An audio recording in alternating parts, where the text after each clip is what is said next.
Hello, everybody, and welcome to the Glow Forest March D&D one-shot. I am Firefly, owner of the Glow Forest. Socials below in the description. And I am here today with a group of heroes ready for an adventure led by the amazing returning DM, Aaya. We are So, all owned by Firefly. yes, you are. I own you. I'm just kidding. I don't own anybody. Okay, so we're going to go through each hero and introduce themselves quickly. So today's heroes are Apples. Hello, I am playing Iris. She is an elf. She has long blonde hair and she wears a lot of yellow. She has a tattoo of the sun on her right arm and she doesn't wear any shoes. I love her already. Next is Zai.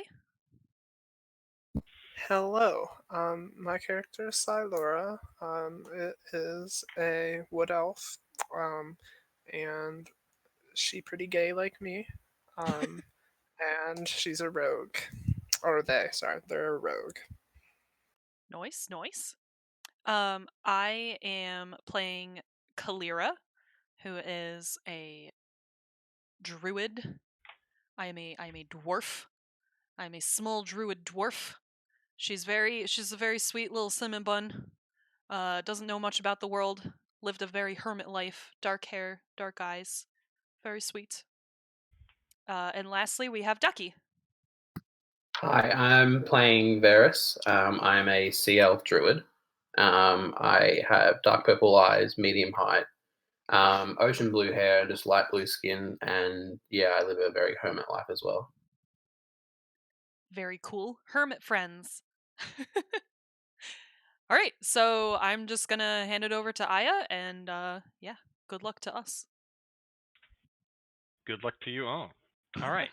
So I put, as usual, I put in group one a rundown of who the party is for you all. Oh, yep, and I Um, will. I'll post that for you guys. So, as usual, you find yourself with this group of people having adventured for some time, and you have all, as a party, responded to a uh, a call for adventures, a commission of sorts. A village in at the edge of the plains bordering the forest uh, called Bad Anfithich. Bad Anfithich has been plagued by a oh shit, yeah, you're Sea Druid, Ducky, sorry. Let me fix that. Oh, good, I just put Sorry. it in there just to make sure. Yeah, yeah, I was typing over something and I forgot to correct that. So I just Usually wanted to. for space purposes, I usually just put the straight class in the yeah. screen holder. All right. So, yes, the village of Baden-Fithich has been plagued by a monster. A large red wolf has been terrorizing the village. It has been murdering people who stay outside at night, and the village uh, uh, is under unease. And they have sent out word by the means by which one sends out word to potential adventurers to please come and help with their wolf problem. And you all arrive at the village in early evening. It is shortly before dusk, but you can see that it will be getting dark soon. And you enter the tavern, which is where one usually goes when one arrives at a town in the evening and does not necessarily have a place to stay. The tavern you can see is called the Broken Thorn. In the common room of the tavern, there it is surprisingly deserted for the tavern of a village. It's not a particularly large village, but it is a fair-sized village. And there are two people behind the bar, two women, a dwarf and a half elf. And you can see there's only one other person in the common room sitting at a table in the far back corner of the common room. You see a rough looking woman of middle age who appears to be human. What would you like to do?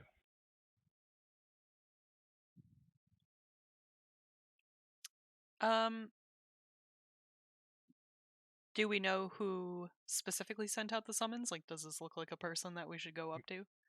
No, the summons just said, "Come to this village, help us with our wolf problem," basically. So you don't necessarily know a specific person you need to talk to. Is this the only person in the tavern aside from, like, obviously the barkeeper? There are 3 people in the tavern: 2 women behind the bar, right. and one woman sitting in the far back corner of the common area. Okay, I'm gonna walk over to her. The woman? Yeah, in the corner. Okay. She looks up and sees you coming and says, she kind of acknowledges your presence. And what do you say? Hi. Are you the person that wants help with the wolf? As she opens her mouth to speak, you hear a horrible screaming keen from outside. You hear, "You come to hunt the wolf, but we will fall like the others before you." Come from outside. That was pretty weird. What was that? That is the Banshee.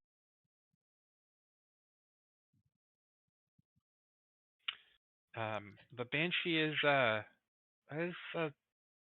specter that haunts the village. Its predictions of death are remarkably accurate. And Oh. to answer your question, no, not me. You probably want to talk to Fergus about that. I just am staying here. Oh, where do we find Fergus? Fergus is the head of the town. He's in his own office, in his own house, but we can probably arrange for him to meet you here. You could speak to the innkeepers. They could probably send a runner. Okay. And then I'm just gonna turn around and go up to the barkeepers. Right.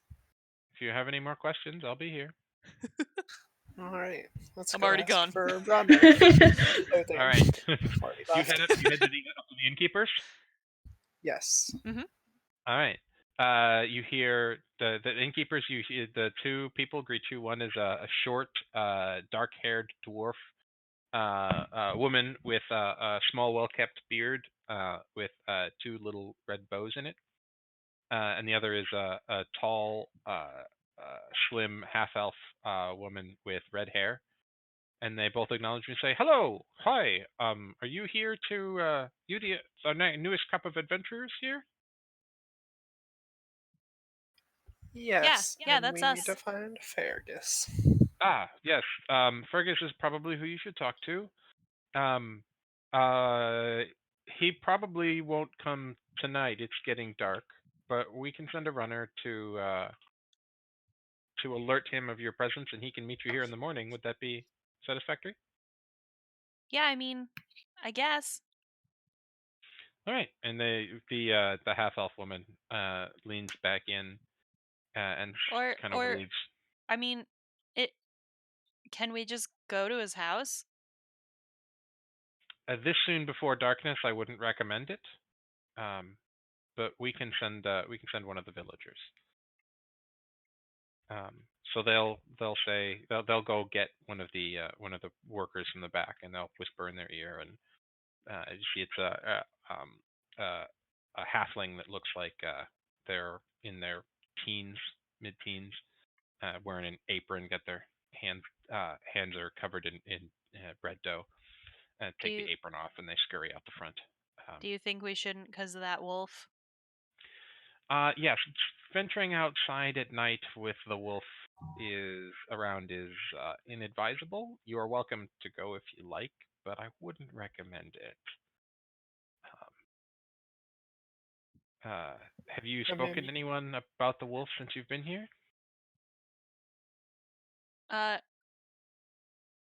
Just the lady in the corner there. Ah, you spoke to Lyall. What did she tell you? She said there was a banshee. and that we're gonna die. That is... That's pretty weird.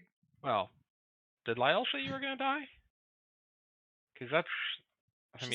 She said the Banshee said we were gonna die. Oh, yeah, that's kind of what the Banshee does. You're not the first group of adventurers to come here. There have been several, and, well, you're just the most recent ones. But you're very welcome here. Any adventurers attempting to help us with our wolf problem, our room and board here at the inn is free for adventurers looking to hunt the wolf. So it's the least we can do, I suppose.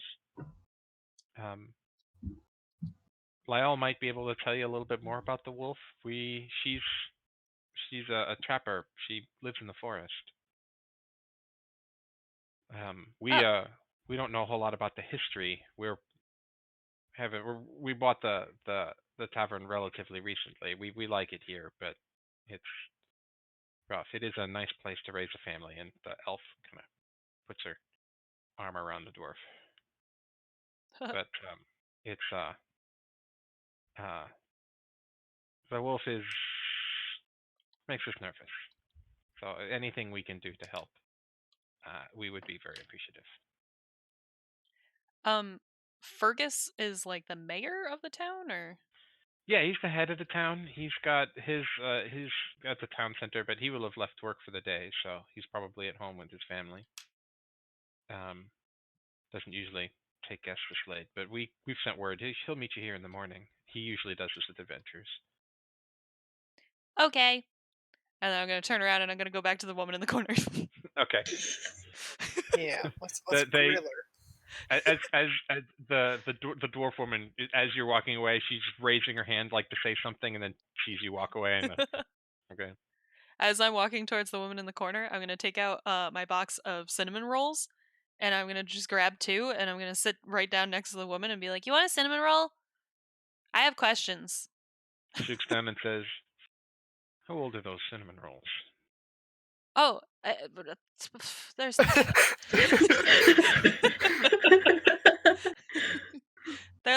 They're fine. Don't worry about it. Here. And then I'm just gonna like put it up to her face and start chewing on mine. Make a charisma check, Firefly. Oh God. Okay. It's got to be like stale and moldy by now. I mean, if Firefly had said that, they're just a week old, I would have been like, all right, cool. But a 15. All right. She kind of looks and goes, all right. Starts eating one. Make a Constitution saving throw, Firefly. You have an advantage what? Because you're a dwarf. What?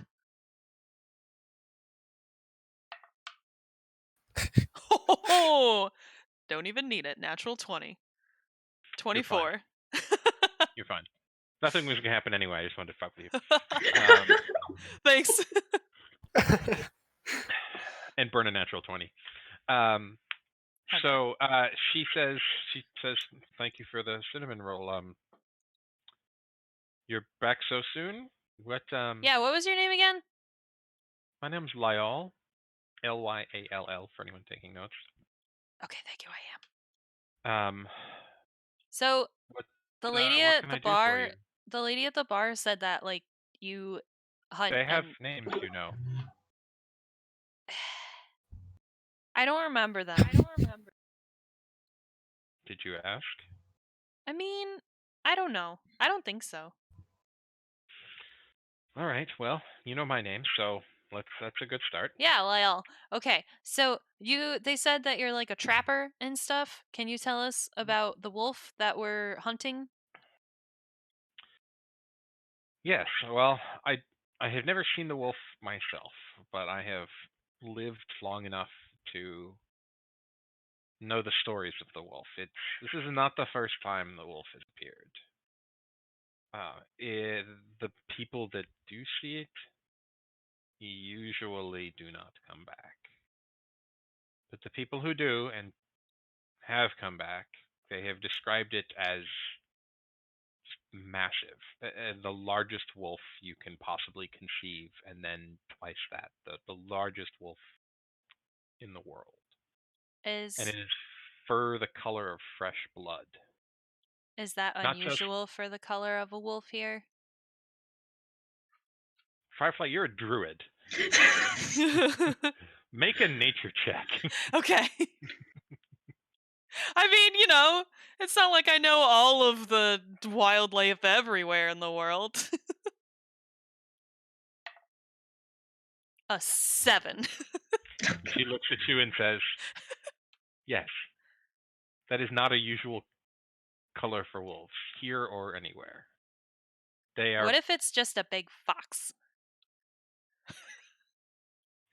Either way, a big fox that eats people is still something that the town, I think, once dealt with.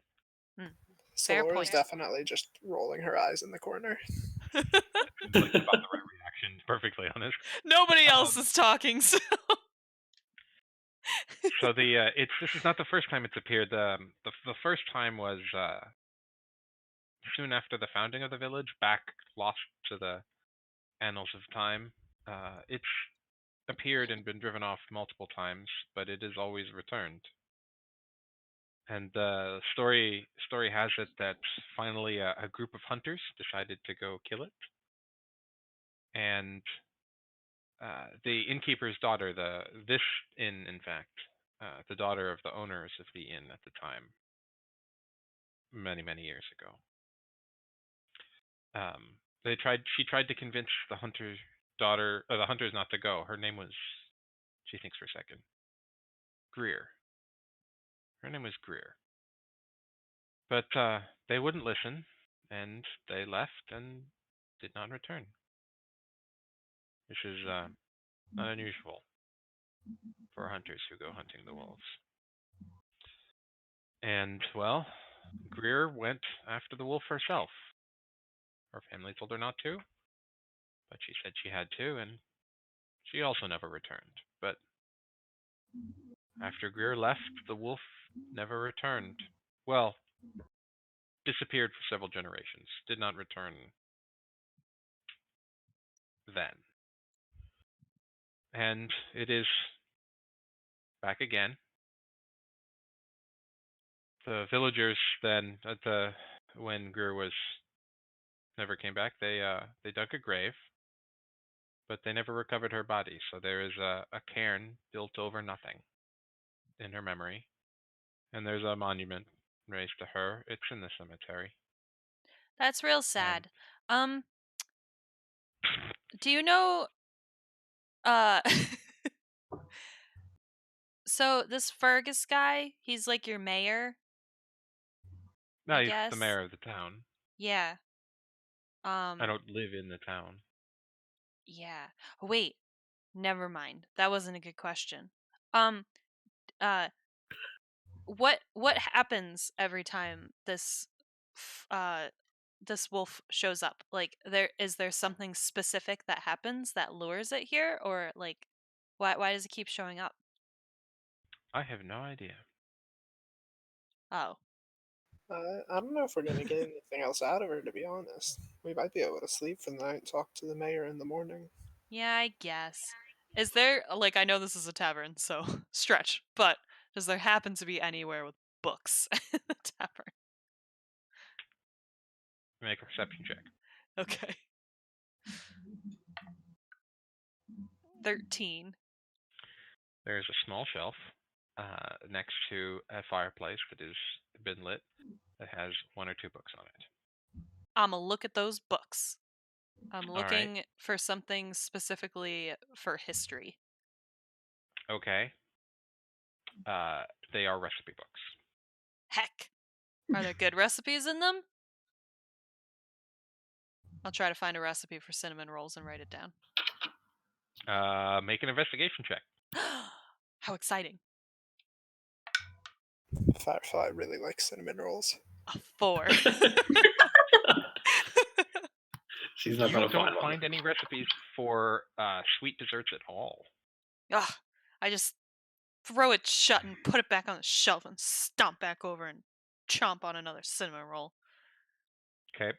At this point, the dwarf woman has kind of sidled up to you all, and she comes up to Varys, who standing quietly while you chomp angrily on cinnamon rolls, sitting next to a bemused and intrigued Lyall, and she taps Varys on the elbow and says, "Will you be needing food for the evening? I assume you'll need lodgings, but do you need food?" Yeah, that would be really nice if you had any to spare. Of course. I said room and board is on the house while you are here hunting the wolf. Within, just kind of chuckles, within reason, of course. But please come. Let us know what you like. I'm down for anything that's just got no meat. And she kind of pulls out a little notebook and kind of says, "No meat for Blue 1." Without even looking at Varys, I'm just gonna hand a cinnamon roll over. Grab cinnamon roll. All right. Make a Constitution saving throw, Varys. No! Hold on. I need to stop this is like 3 cinnamon rolls down. A 4. 9. It tastes a little bit off. It's still palatable, but it tastes a little off. Great. How dare. You're gonna get food poisoning. I mean, no one's gonna die from cinnamon rolls this adventure. I just Next boss pretend is to just a giant cinnamon roll. Unless they roll a 1. So see. she kind of brings you back and takes you up to the front, and she brings out a large bowl that appears to have mixed greens in it, and a tray with a couple of different kinds of sausage and some cheese and some bread, and a small bowl with some butter in it. It says, "Is this a good start? It's a little late. We weren't expecting too many guests tonight, but we can whip something up hot if you need it." No, it's completely fine. Just whatever you have, it's perfect. Thanks. Thank you. Enjoy, and we'll if you have anything else you need, come find myself or my wife, and we'll get it for you. If not, sleep well and see you in the morning. Thanks. Okay, good night. So I did this No. last time. Can I check to make sure it's not poison before we eat it? Yes. Make a perception check. Paranoia.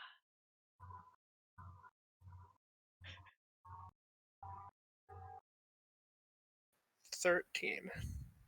What are you eating in particular? The cheese.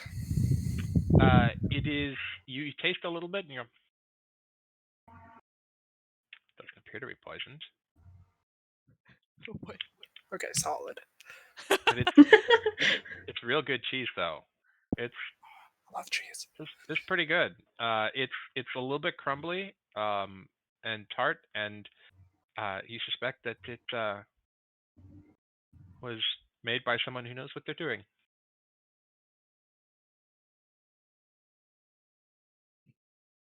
Claire's just gonna go up to her room and go to bed.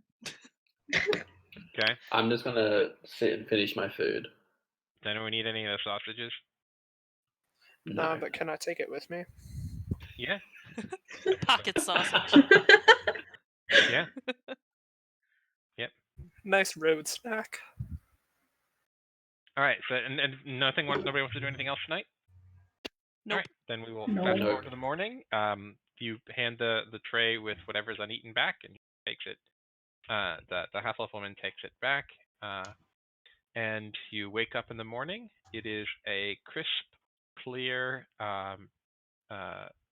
sunny. There are no real clouds in the sky. Morning in the early spring, say mid-March or so, and you go downstairs. So you wake up at different times, but you all find yourselves down in the morning. Who's the first one to go down in the morning? I will go down first. Okay. As you go down first, you see sitting at the bar, holding a mug of a steaming brown drink, is a well-dressed, old, very old, wrinkled, but fit halfling man who looks weary and nervous. I will go up to the man. He looks at you and says, "You look like an adventurer. Are you Yep. one of our adventurers?" Great. I am. My name's Fergus. I am the mayor of this town. Who are you? I'm Iris. Pleasure to meet you, Iris. Is the rest of your party coming down? Yeah, they I'll should come be. down now. Okay. I'll follow behind. Looks like you all look like you have weapons about you. The look of adventurers. Well, Yeah, we're pretty thank you. adventurous. Good. I'm glad to hear this, actually. Thank you for responding to our summons of sorts. Our RO request for adventurers, RFA, I guess. And so we need, please, for you to kill or otherwise drive off the wolf, preferably kill, but driving off would be a mercy as well. Hey, The wolf that's been plaguing us. Yes. the other people didn't know. Is there like a reason this wolf keeps showing up, like in your history? Like, cause I do not he keeps know. coming back, right? Is there I something do that not know. happens? But Oh. if you want more information, the only person in the town left alive from the last time the wolf came is Eilith. She tends the cemetery. You can go speak with her. I'll take you to her or point you in their direction. I can also take you to the location where the last set of adventurers, the ones who preceded you by some days, fought the wolf. In the case you might find anything there. Yeah. Guys, you want to do that? Would you like to know about compensation? I mean, I guess. I Looks don't need a money. little weird. He's a little bit weirded out by an adventurer who's real excited to go kill things and isn't super excited about getting paid. And he says, "Well, the standard bounty is 100 gold pieces each of you total, and Wow. and he pulls out a cloak and puts it in this. I want a cloak. What is it? Yeah, what is it? Arcana check. Arcana check? Yeah, make an Arcana check. Okay, I got you. Any of the four of you who wants to can make an Arcana check. A 10. 8. We did great. 11. 6 for what? What'd you say? 11 for me. 11. And Zai, what did you get? I got an 8. +6, and you got an 8. That's unfortunate. I know, right? You do see some arcane glyphs on it. They're very subtle. They're neatly woven into the fabric. It looks handmade, but it also looks well made, and you do see some subtle arcane glyphs woven into it. But you don't recognize what it is. Hi, what is the cloak? To be perfectly honest, I don't know. But adventurers seem very intrigued at the prospect of this cloak. So What if it's it is cursed? included. Then you do not need to take the cloak. If you have a wizard, you can have them investigate it. You're welcome to attempt to discern its properties. We don't have a wizard in town. We have an alchemist and an apothecary, but no wizard. Nah, we'll take it and figure it out. All right. Well, he kind of takes it and says, "After you kill the wolf, please." Okay, can you take us to... Wait, guys. Do we want to go to the lady in the cemetery or the place where the other people died? Or both? Well, I mean, cemetery doesn't sound super appealing to me. Yeah, maybe we should go to Fergus, the Not gonna place where lie. the food was first. I can point you in the direction of the cemetery. The last adventurers, they fought the wolf just inside the forest. It's about an hour's walk outside town, and on the way I can point you in the direction of where the cemetery is, if you'd like to visit it. Yeah, Okay. sounds good. Okay. So he says, do any of you want to do anything else this morning? Have you eaten yet? You've just come down. I assume you'll want to eat breakfast, so I can wait some time for you to eat breakfast and make any preparations you like. Kalira's Yeah, gonna I make mean- direct eye contact and slowly pull out her cinnamon rolls. And he goes, Um, cinnamon rolls. May I have one? Yeah. And I give him one. Okay. Okay, he made his Constitution saving throw. The DC is literally 2. I'm gonna ask Well, it's really the. 5, I guess. I'll ask the lady who gave us the food last night if they had any more for breakfast. Yeah, I and will she too. brings out kind of what would be like a European breakfast platter. So some freshly baked rolls, 1 or 2 pots of jam, some butter, some sliced sausage, some sliced cheese, and sets it out. Standard breakfast. We can have something hot, but breakfast tends to be cold here. So It's perfect. Thanks for the hospitality. you're very welcome. Thank you for attempting this. And she steps off. So you all eat whatever breakfast you like, and Fergus will pick up, and he will lead you through town. You see that it's a weekday in an early spring. It's not a market day, so he leads you through a market. The market isn't it isn't bustling, but you can see that some businesses have opened stalls or opened their storefronts. You walk past Smith, you walk past a couple of general stores, one that appears to be selling farm equipment.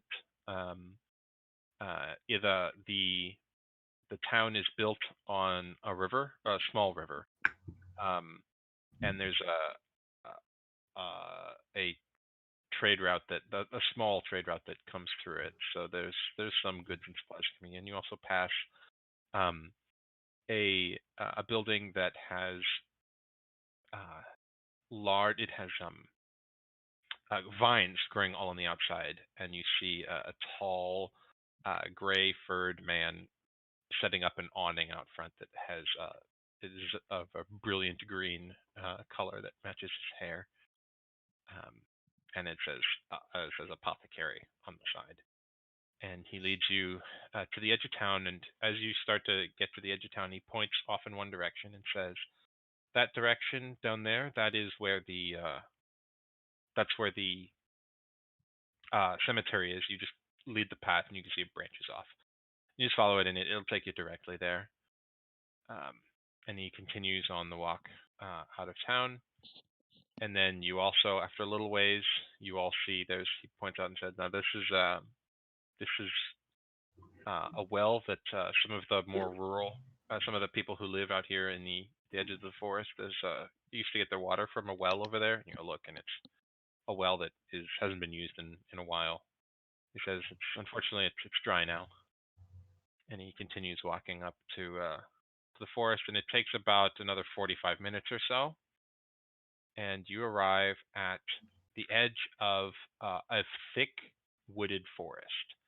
And even though it's daytime outside and it's starting to warm up a bit, it's a little bit warmer than some of the previous mornings have been. It's obviously proceeding into spring, and even though it's getting warmer outside, when you step into the forest, it gets much colder here in the west. And he leads you about 10 minutes into the forest to what is very obviously the site of combat. There are There is charred, broken trees. There is uprooted undergrowth, churned dirt, and it is significantly more damage than you would expect from a fight, even with a large, regular-sized wolf. And Fergus now grows visibly uncomfortable and says, "All right, well, do you have any questions for me here before I have to head back to my office? But if you need me for anything else, you can find me in the town hall." Just a quick question. Yes, of course. This seems pretty far away. How'd you know where it was? Because they told us where they were going. Okay, that's It's fair. also not hard to find when we went looking for them. They said they were going to the edge of the forest, and we went to the forest and we followed some tracks and found this. It wasn't difficult to find. How long ago was this? It was he thinks it was about a week ago. And how Does many it look adventures like it were was there? a week ago? Also, Um, Claire wants to insight check him. Okay, you may roll an insight check. He says, how many adventures? There were 5. Or 5 adventures who came. 14. I'm going to DM you. Okay. While I DM Fireflies, anyone else have any questions for him? Whispers.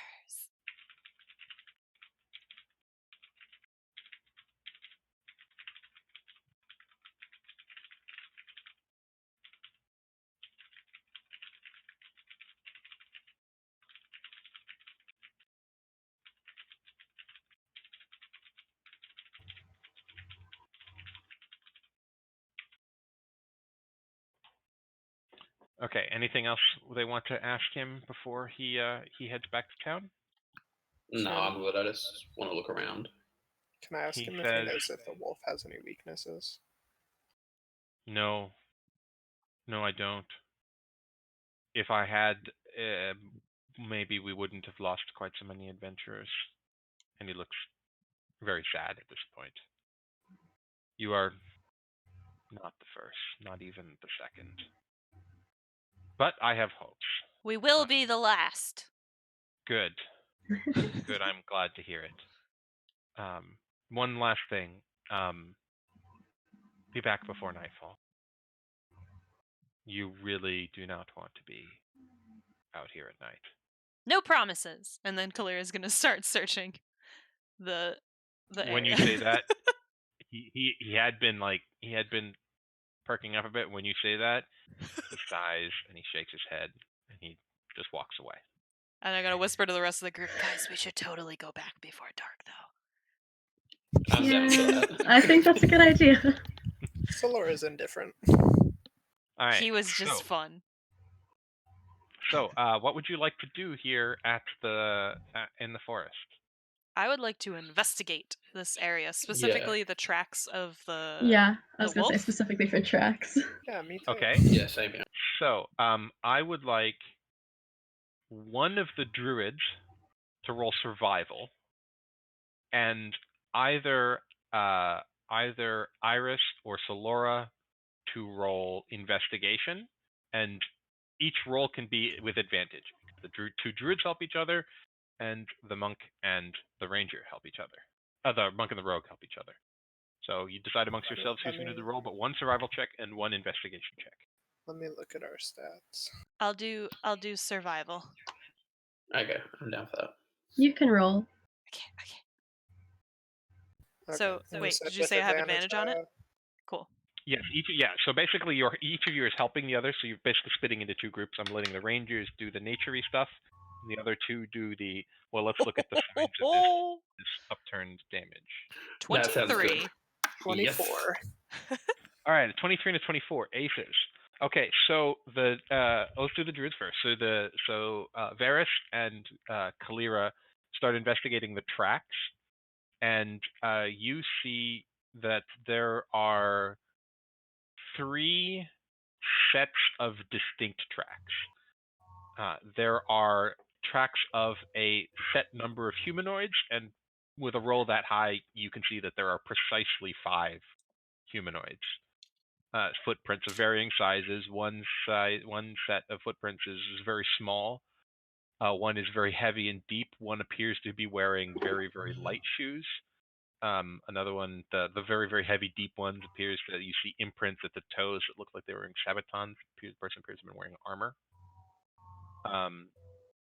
And they move around here, and they are interspersed at about the same level with a set of titanic wolf footprints. That you've seen wolf footprints before.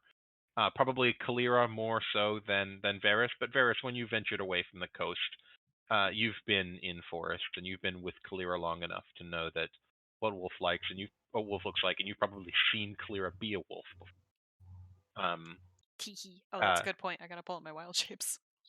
So you've seen wolf tracks, and these look like wolf tracks. They're just regular wolf tracks, but they're like 4 times the size of normal wolf tracks. They're huge.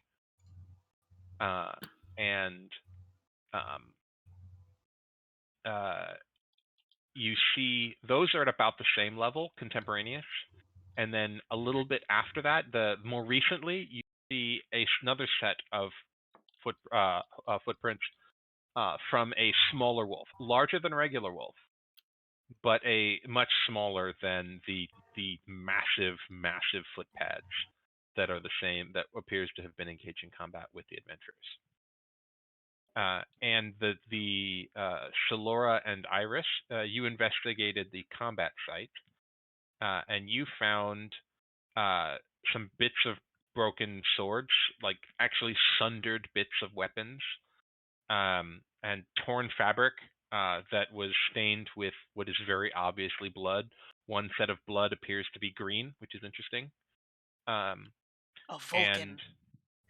And you don't know what those are.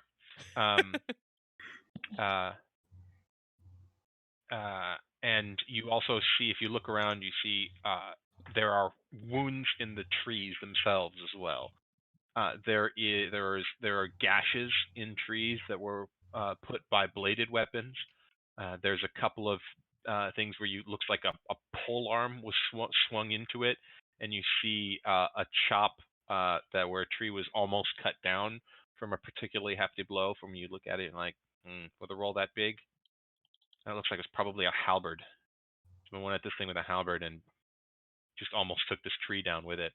And you also see, interestingly, a tree that appears to have been bitten by a massive toothed mouth. And there's just a chunk ripped out of a tree, as though it was bitten by something. So when you say these tracks are massive, like how big? Like the size of a large serving platter. Okay. So like the kind of thing you'd put a turkey on at Thanksgiving to feed a large number of people. can I roll to see if I'd know what kind? Like, is this a dire wolf? Like, would I know? Can I see if I know what kind of? Actually, I'm just going to let your last survival check roll. You don't need Okay. to roll again. Cool. Let's let it ride. The more recent tracks you see, those are direwolf tracks. You look down, okay, yeah, they're bigger than regular wolf. There's a couple extra spikes in them. Those are direwolf tracks, the more recent set. The real big ones are bigger even than a direwolf.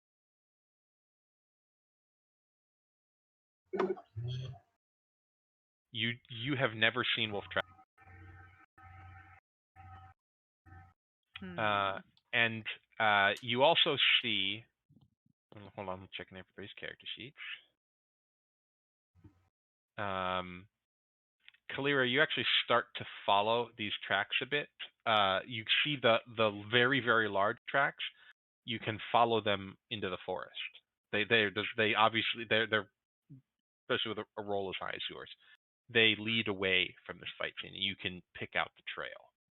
And as you start to look up the trail, your eye line goes up, and you see step out of the forest an ancient doe supporting an equally ancient woman. The doe is a very, very old deer with the fur very, very much turning to white.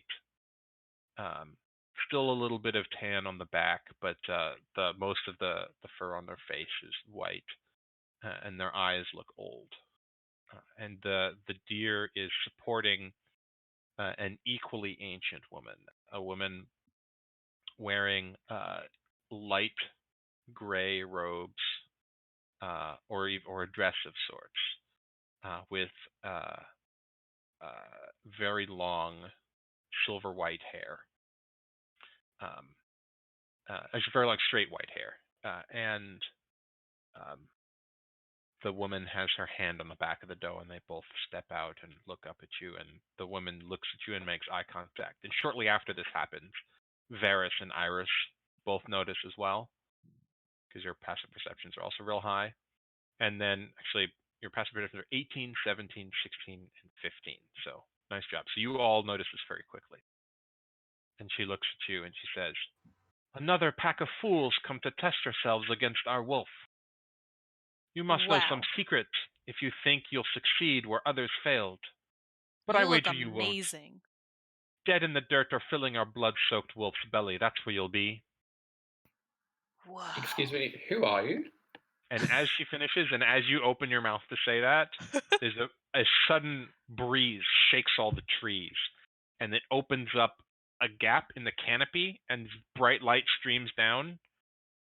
And then, as soon as the wind is gone, and you look back up, the woman and the deer are the doe are gone. Whoa! I want to And be I look at the her. track. Can I I look do to like see if there's a? any tracks left from where they were? Yes, make a survival check.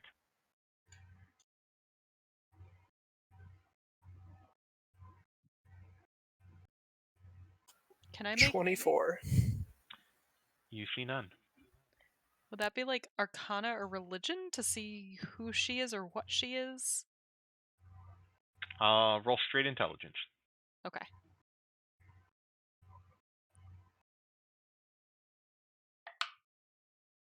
A 10. You've never seen her before. Can I Dang it. see maybe what magic might have been used? Did you have a detect magic spell up at the time? No. Then make an Arcana check. Okay. 17. You are pretty sure that some sort of magic was involved, but what exactly kind, you don't know.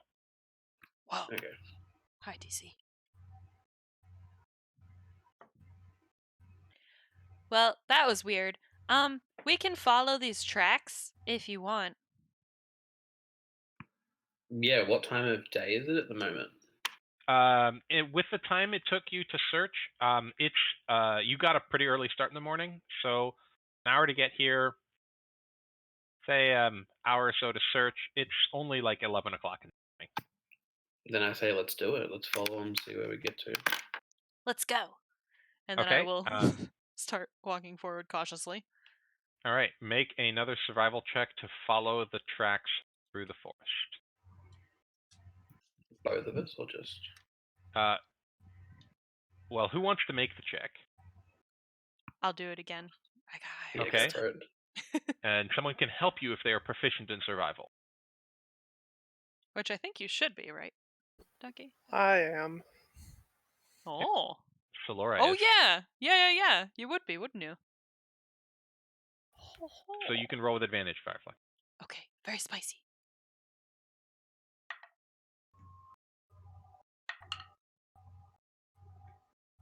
A 23 again.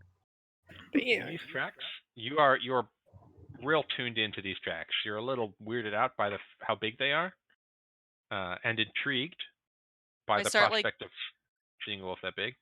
I start Yeah, go ahead. What do you- like sniffing, like I've forgotten that I'm not in a wild shape form or something.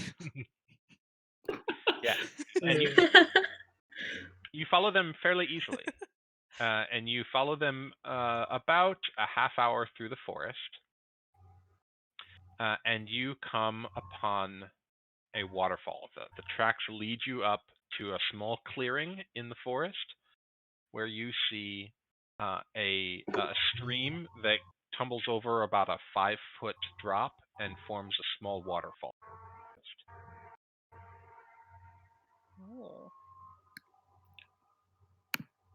I mean, should we walk up to the waterfall? Yeah.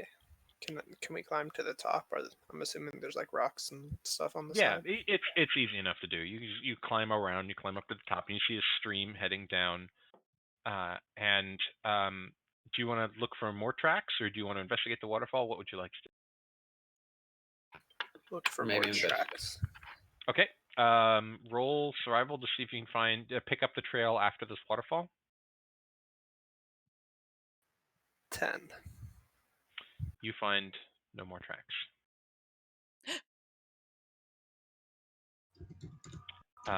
And as you start to look around, as you start to search for tracks, you see on the ground a piece of red ribbon. It appears to be made of simple woven fabric. It's not shiny. It is a bright red, but it's not silk. It looks like it's like linen grosgrain or something. It's natural. Does not look expensive. Looks like it's the kind of thing that a peasant who liked red would use to tie their hair back. But it's fairly long, 1.5 feet, 2 feet or so around. And as you look around, you hear a muffled weeping coming from the base of the waterfall. I'll look for where it's coming from. Okay, you step back around, look down on the waterfall, and you see a human figure with what looks like blonde hair, weeping underneath the waterfall, wearing a dress that is sort of a little hard to make out. Looks like it's faint. And if you listen carefully, you hear her say, "Brave hunters, your fate is no different than those who came before you. They never listen. They never listen." And she disappears.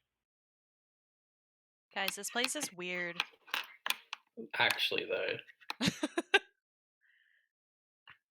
could we maybe go down to the base of the waterfall? Yes, And just you have may. a look. Is that little red thing still there? That piece of Yep. fabric? It's just sitting next to the stream.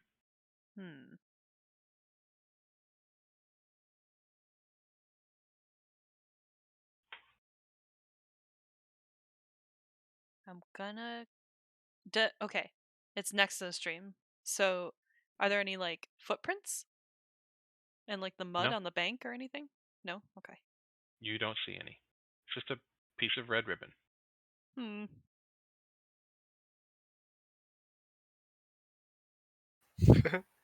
Well, hey, Salora, you want to be sneaky Yeah. and get close to the waterfall? Because I have a feeling there's a secret cave behind it. Yeah, I can do that. And, like, we'll just wait here for a second so that we don't ruin it.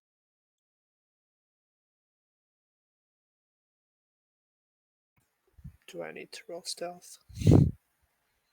Yes, you do.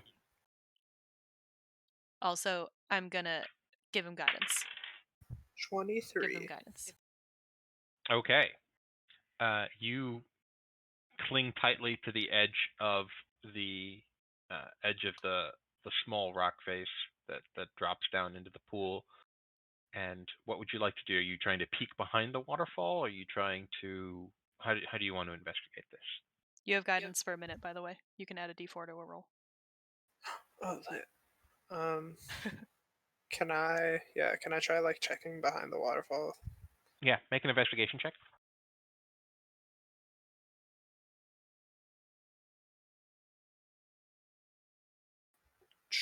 22.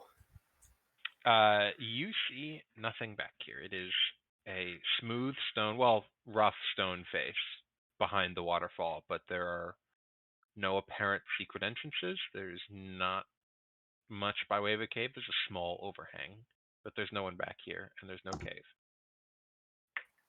Can I take a good amount of steps back and throw my dagger to where the into the mud near where the ribbon is?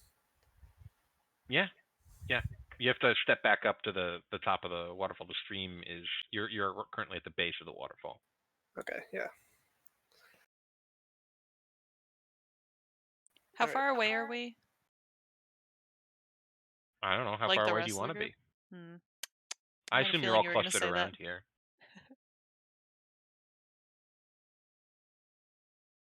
We're probably too far away. I was going to detect magic. You can. It lasts for 10 minutes. Yeah. I'd probably wait till Solora came back, though. Okay. Well, Solora wanted to step back up. So Solora, you investigate down there, and you step back up to the top of this small outcropping where the stream drops down. What'd you see? I didn't see anything. Oh, Just a normal waterfall. that's lame. Then I'm gonna sort of, like, I guess I'm not necessarily trying to be sneaky, but I'm being aware of what's around me. Just go and detect magic and see if I can sense if, there is anything actually behind the waterfall, or if it really is just a thing of rock. Okay, what's the range on detect magic? It's 30 feet, and I would want to stay, like, as close to that threshold as possible, just in Okay. case. What do you use to cast spells with? Do you have an arcane focus? Oh, damn, this is the first time you've asked me. I do. Where would I have put that? I don't A sprig remember. of mistletoe, perhaps? Oh, yeah, that's the one. Okay, so you pull out a sprig of mistletoe and you mutter some words in Druidic, and your senses expand into the arcane, and you see no traces of magic within that 30-foot radius circle around you. There's nothing on the ribbon. There's nothing around the uh, waterfall or behind the waterfall. At least you can't detect past the rock face, but you can sense behind the water, and that's the face of rock behind the water does not appear to be magical. Bummer. You said this little ribbon is pretty. Yeah. Okay, I'm gonna pick it up and I'm gonna tie it All right. in a bow around my All sprig right. of mistletoe. All right. Do you do that before or after Shalor throws a knife at it?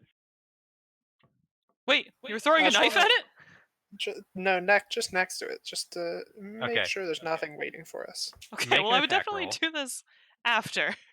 Make an attack roll, Shalor. Okay.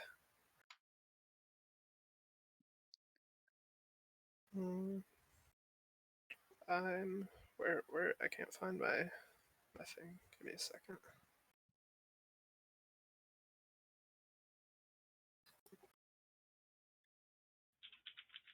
Okay, I got 27 on the hit. Yes, you drop a knife immediately next to it. Nothing happens. Well, I guess I'll go pick up the knife, go back to where I came from, and let Kalira pick up the bow. Okay. Let's see. As you pick up it and you tie it in your hair around your mistletoe, it looks nice. It contrasts nicely with the green of the sprig and the white of the berries. Teehee. And everyone except for Shalora, you hear a growling sound from the edge of this clearing. Oh boy. Guys, Oh do no, you hear that? I Hear do. what? Yeah. There's a growling. Can I And take a pre-action or whatever the heck to get my bow ready? yep, yeah, you pull your bow out. Does anyone look to see where the growling comes from? Yeah, for sure. Yep. You look up and you see a apparently not super stealthy wolf, very large wolf, like a real big wolf. Everyone roll initiative. Oh my god. So soon.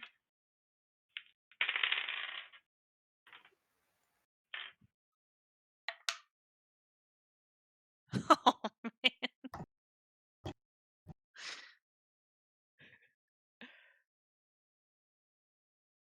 This might be okay. I got a 3. Nice. I got 12. That's Varys, right? Yep. All right, Iris, what did you get? 9. 9. And Salora, I got an 8. an 8. Wow. Them's are some great initiative rolls, fam. All right. So We're gonna be fine. Yeah, sure.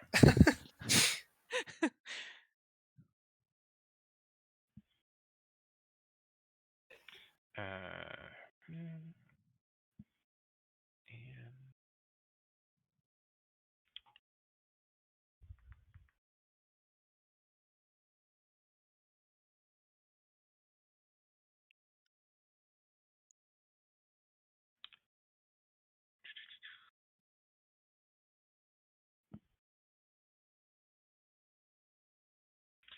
all right.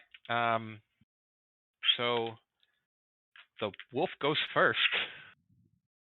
So it bounds out, and the first person to notice it, based off of passive perception alone, is Kalira. So you're the first person to glance at it, so it jumps at you first.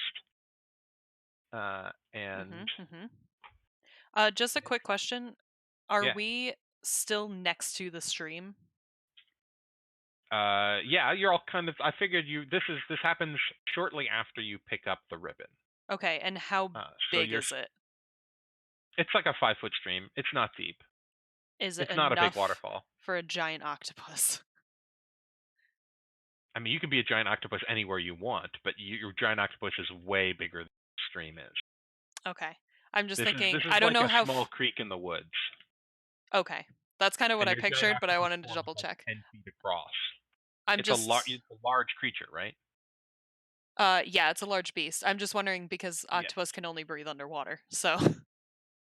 Yes. No, this is too big for your giant octopus Okay. form. All right. Good to know. Okay. It's fine. I got options. You got spider.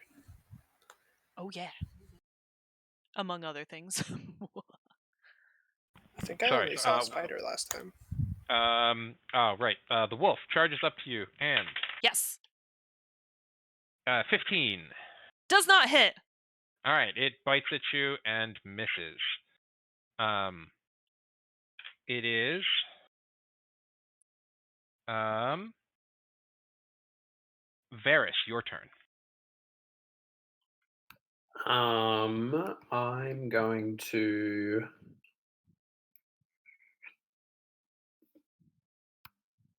Can I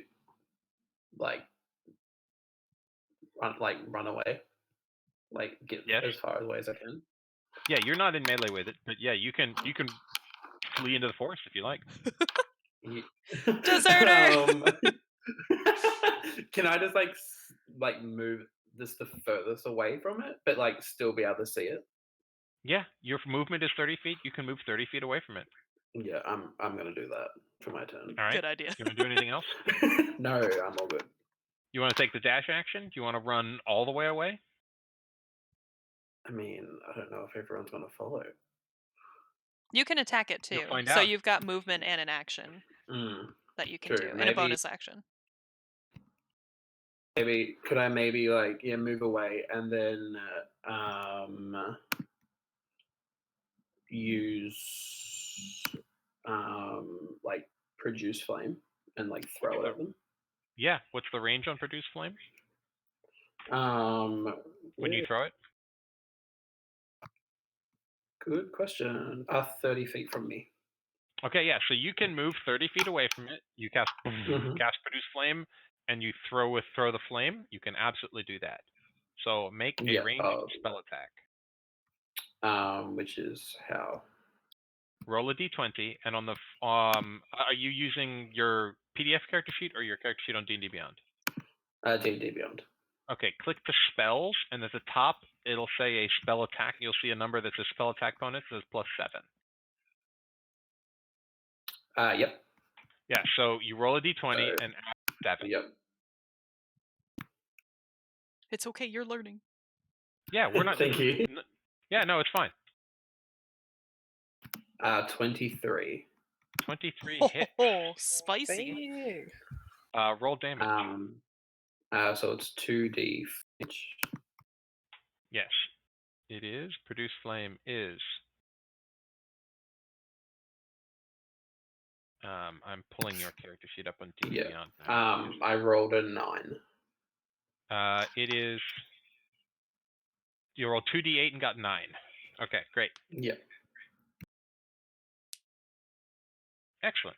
And now it is something else's turn. Oh, excuse me? Varys, you burst of flame come out and you throw it, and you feel in the middle of your back. You feel Oh, no. a shock as you take 13 points of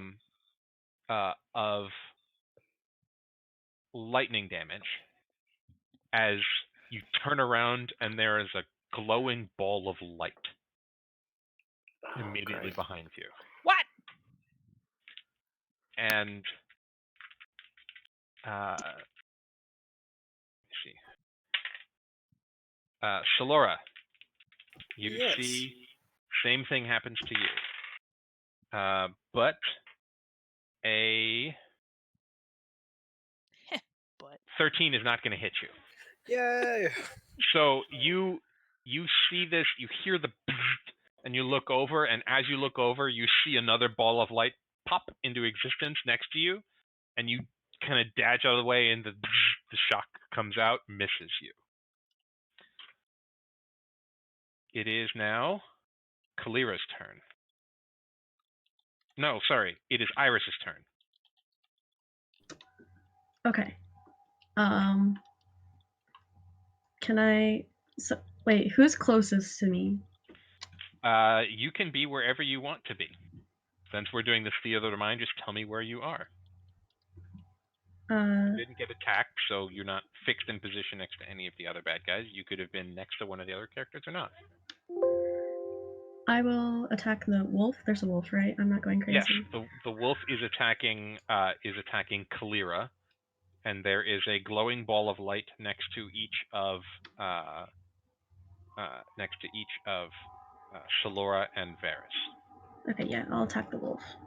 Okay, what would you like to attack them with? My quarterstaff of warning. Okay, you are out of range of all of them, but you do have dope monk things you can do. You could, for example, I'm extremely excited about your character, so I am. You could do. That's why I'm looking at the wrong character sheet. You could do.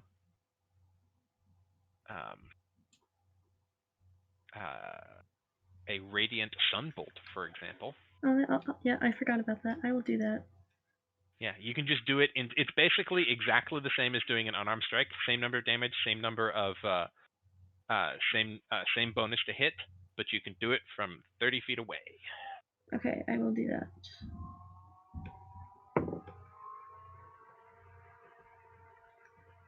Does a 14 hit? The wolf? Yeah. A 14 just hits, yes. Cool. oh, And I did 8 damage.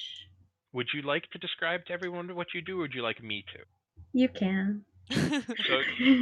So Iris spins around and sees what's happening and raises her hand, and this blasting beam of golden light shoots out of her hand and slams into this wolf.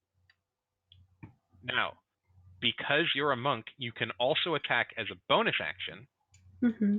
and you can do the same attack as a bonus action, or you can spend a key point to do flurry of blows and do this same shot twice more as a bonus action. Yeah, You I'll have a use. number of key points equal to, I believe, your levels. You have 5 key points, and they come back on a short rest, I think. Yeah, per short rest. They come back on a short rest. Okay. So you can burn a key point now and do this Sunbolt now twice more, or you can just do a regular bonus action attack and just do it once more on your turn. I'll just do it once more. Okay, so roll another attack. 18 to hit. Definitely hits, yes, nice. And 11 points of damage.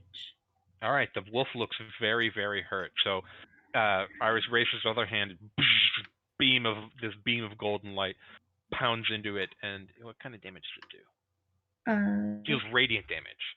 So it takes this brilliant golden light just pounds into this wolf and leaves these. So it's not fire damage. But it's like you see like these little bits of patronus fur that have this residual glowing, and bits of blood creeping out from under the fur. Yeah, man, monks are dope. So it's an excellent job. Solora, it's your turn. You have a glowing light ball attacking you. A glowing light ball. Okay. So can I use my bonus action to go like climb up a tree and hide up there? You just can hide behind a tree? absolutely attempt to climb up a tree and hide. So when you, And then, is that what you're gonna do? yeah, and then I'll attack the wolf. Is there anyone within Okay. 5 feet of it, out of curiosity? Nope, just you. Okay. But as you go, the glowing ball shoots on another stream of another little zap of electricity, but it misses you. Okay. Rolled an 11. So, and there's nobody around the wolf, you said? Oh no, Kalira's around the wolf. Sorry. Yes. Oh, okay. Yeah, I just wanted to see if I would Hi. get the sneak Roll attack. So make a stealth check, and you don't have a climb speed, so you have to make an athletics check to climb the tree. So do the athletics check first. Okay, athletics check first. Minus one. 12. All right, you managed to climb up the tree. The DC was 10. You climb up the tree, make it to a branch, and you kind of duck behind it. Make another stealth check, or make a stealth check.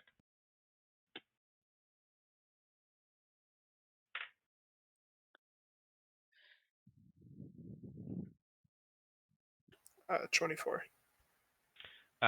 24. Okay, let me roll perception for the wolf. Oh, it was almost a natural 20, which still wouldn't have gotten there. Actually, no, natural 20 would have gotten there, but no, the 8 does not. So yes, you are hidden and you have advantage in the attack roll. So you get sneak attack either way, but you'd also have advantage in the attack roll. Okay. Actually, no, even a natural 20 wouldn't have beat there. His perception is +3.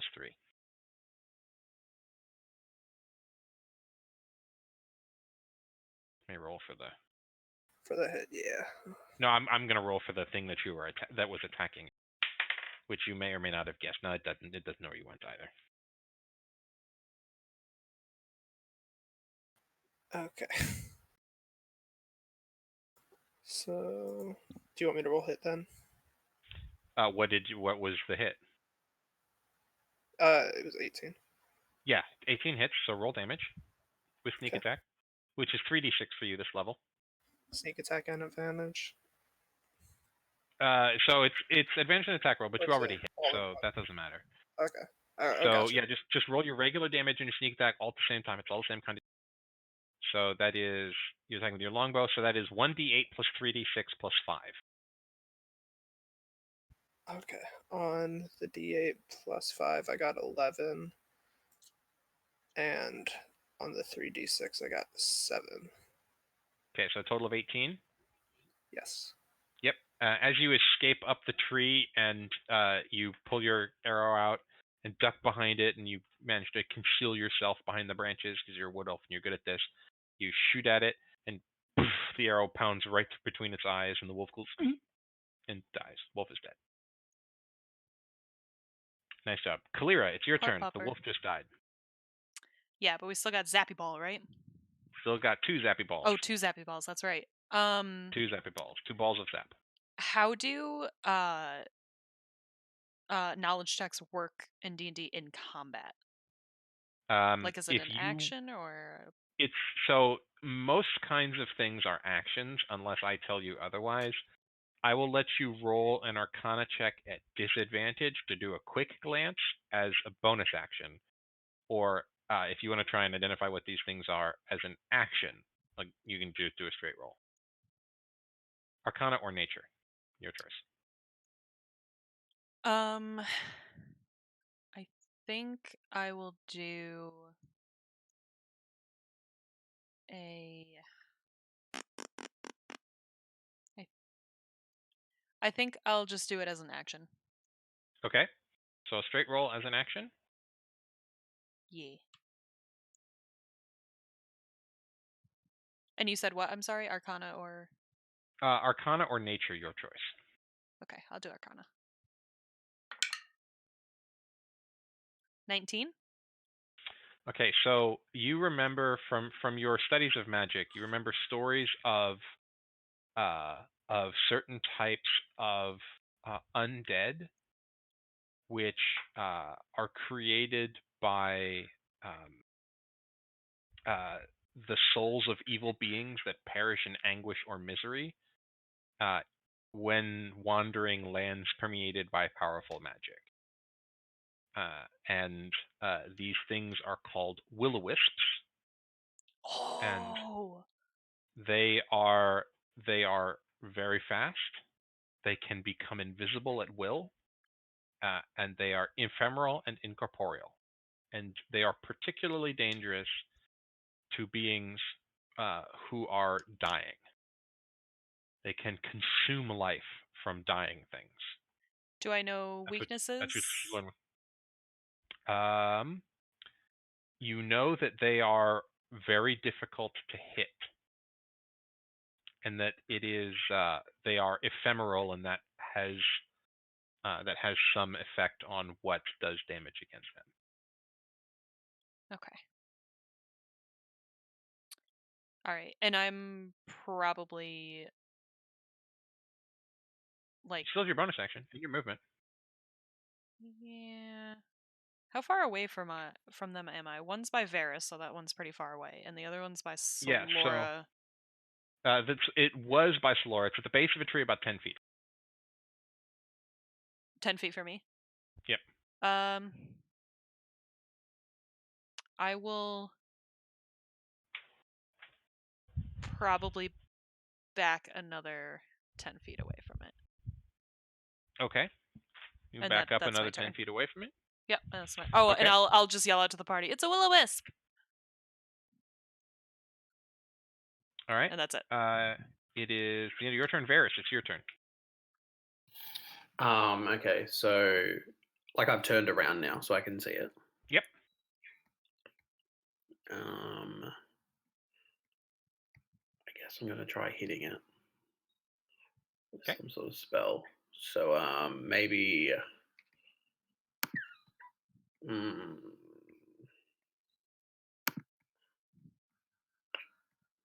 Again, I'll take a few, like a little, like maybe step back like 10 feet and just again use produce flame to try and hit it. If you take a step back, because you're new, I'm giving you the warning. If you step away from it, you will take an attack of opportunity. Oh, then I'll just stay where I am and use produce flame again. Okay. So roll to hit with disadvantage. When you attack someone with a ranged weapon, when you are within 5 feet of it, so 1 square away, if you're looking at it in terms of combat map, it's a disadvantage. Okay, so just roll another d20. Yeah, roll 2d20 and take the lower value. Okay. 8. I got an 8. Okay, so did you add your attack modifier? So like the spell one? Yeah, add your spell attack modifier. Okay, so what is it? 8 plus. So 15 is the 15. lowest. 15 Yeah. misses. So you pull out you summon a ball of flame and you go to throw at it, and it swings right by. And As you do this, after they both go boom and blimp out. And then I guess that's the end of my turn. Okay. So that's also their turn. Iris, your turn.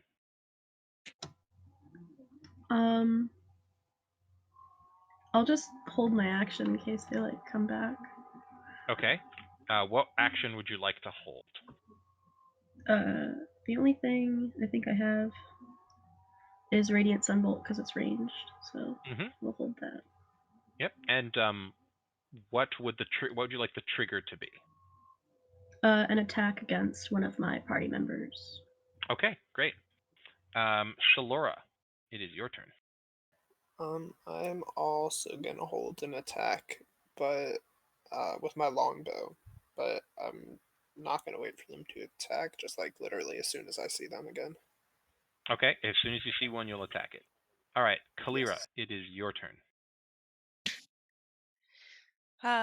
Okay. Dang it, y'all went so fast. I'm looking things up.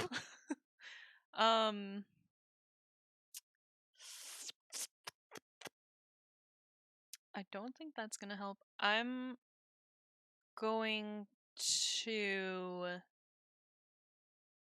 also ready a spell. I'm gonna ready an action. I'm gonna ready Moonbeam. Okay. On the What first would your one trigger like to be? that shows up. The first one that shows up that I see. All right, great. All right. Varys, it is your turn again. Oh, hang on one second. When I backed up, am I close to the dead wolf? You would have backed away from the dead wolf because the dead wolf was next to you. Okay, good. That's what I want to do. Okay. Yep. Okay, I'm good. Yep. How far away am I from Iris? You're about, I'd say, 20 feet away from Iris because you backed your full movement away from everyone. Would I be able to move over next to her, go back to back with her? Yep, you have 30 feet of movement, so it is no trouble to get to her. Yeah, I'll do that. And then is that as an action? Nope, that's your movement. Or movement.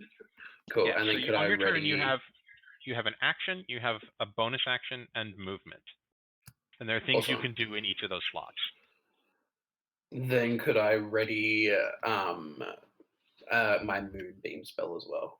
Yes, you can also ready your Moonbeams. All right. So the way readied actions work, just for Ducky, since it's been a bit. In 5th edition, what you do is it's called taking the ready action, and it uses your reaction, which is a thing you can usually do off of your turn, but it is stuff you can do, like an attack of opportunity is a reaction, stuff like that. And when you tell me what you want to do and what the trigger is, and when that happens, when that trigger occurs, it goes. Or at any point during the rest of the turn, you can forego your trigger and say, all right, I don't want to do that. I'm just going to do a thing. But if it comes back around to your turn and you've readied a spell and it hasn't triggered, that spell slot is lost. Okay. Essentially, you were ready to cast it, and it comes your turn and it fizzles. Awesome. So I'll ready Moonbeam, and then for the reaction, it will be when I see another will-o-wisp come up. Okay. So it is the will-o-wisp's turns. Again, can't roll for shit even with advantage. 15 does not hit you, Shalora. And another, fuck, man. 2 of them appear, and Shalora, you catch him right out of the glimpse of your eye. What's your AC, Shalora? 16? 17. Yeah, they both missed. The highest I rolled on 4 d20s was an 11. So they both boom back into existence and go to shock you, Shalora. Both completely whiff. You dodge out of your elven instincts take hold, and you slip away from both of them. Bunch of held actions are going to trigger, so let's go in order. So I believe the first held action was Iris's. Okay. So roll to hit one of them. 20. 20 hits. 11 points of damage. Excellent. Nice. Nice. Man, As bones you are blast it strong. with radiant light, when the radiant light washes over it, it comes back and it's a little bit less bright than it was before. But Firefly, you know that these things can change their illumination when they like. And it is now Solora. You had the next held action. Okay. Am I still hidden? No, that's why Okay. they saw you when you shot. They're like, Oh, "Oh, yeah, that's where it is." We're Okay. going to go stab it. Can I go hide again then? You can. You would. So you're currently in a tree with will-o-wisps on either side of you. You'd have to probably get out of the tree because they already know you're in this tree. Yeah, let me like hop down off the tree or climb down or whatever and hide behind a different tree, but just at the base this time. Okay, the 21 does hit. And you take 5 points of lightning damage. And go ahead and make a stealth check.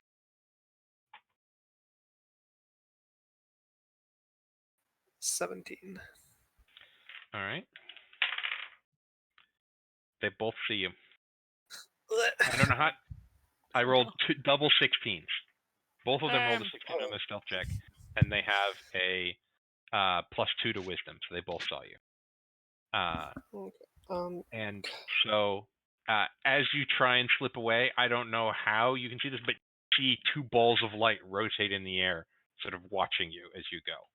You can still attack them. It's just not at advantage. You don't have sneak attack.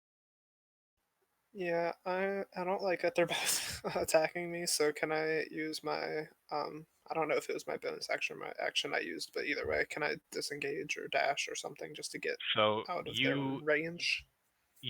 when you jumped away, that's why it attacked you. They took an attack of opportunity. Yeah. So that was your movement to get away. You essentially climb back down the tree, or jump out. I didn't make you make a check. I'll say you do it fine. And then it's a bonus action to hide. You still have an action, so you realize as you go and you try and slip, you're like, oh fuck, they see me, don't they? So you have an action. You can try and hide again as an action, but then you won't get to attack this turn. I'll try to hide again. All right, roll another stealth check. 30. Yeah, their best roll was an 11. Yeah, you're like, fuck, they see me, and then you find like a tree with a shrub underneath it, and you duck below it, and they don't know where you are. So that is all of your movement. You used the rest of your movement after jumping out of the tree and making these 2 high checks. You are somewhere off in the forest, and fucking nobody knows where you are now. Nice. So, Oh my god, they're dead. I realized I fucked up. So I just fizzled into existence. Just yeah. So yeah, I just fucked up a bit. Kalira, you still have your held action. Yep, I'm gonna use Moonbeam on either, or like if I can get both of them in it, that'd be great. I think. Hang on. It's 5-foot radius, and they are not within 5 foot. It is a a 5-foot 5-foot radius. diameter. Okay. Yeah, so I think it's 5-foot diameter is what it says, isn't it? Or is it radius? Forget.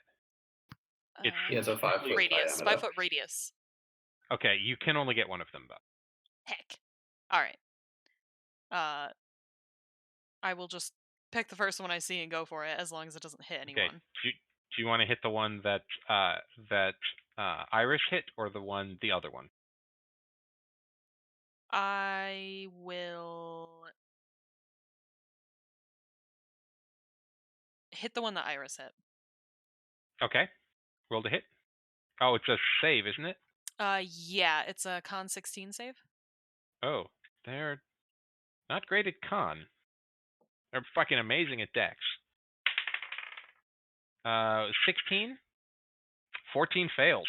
Nice. Okay. much Then it damage is takes 2d10 radiant damage. Nice. 15.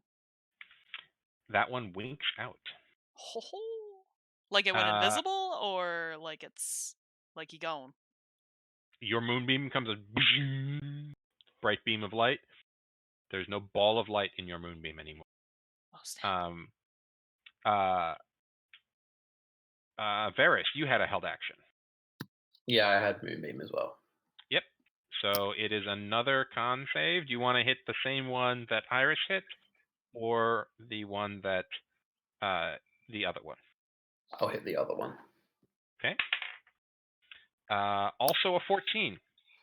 It also. What's your spell save DC? 15. It fails. So roll damage.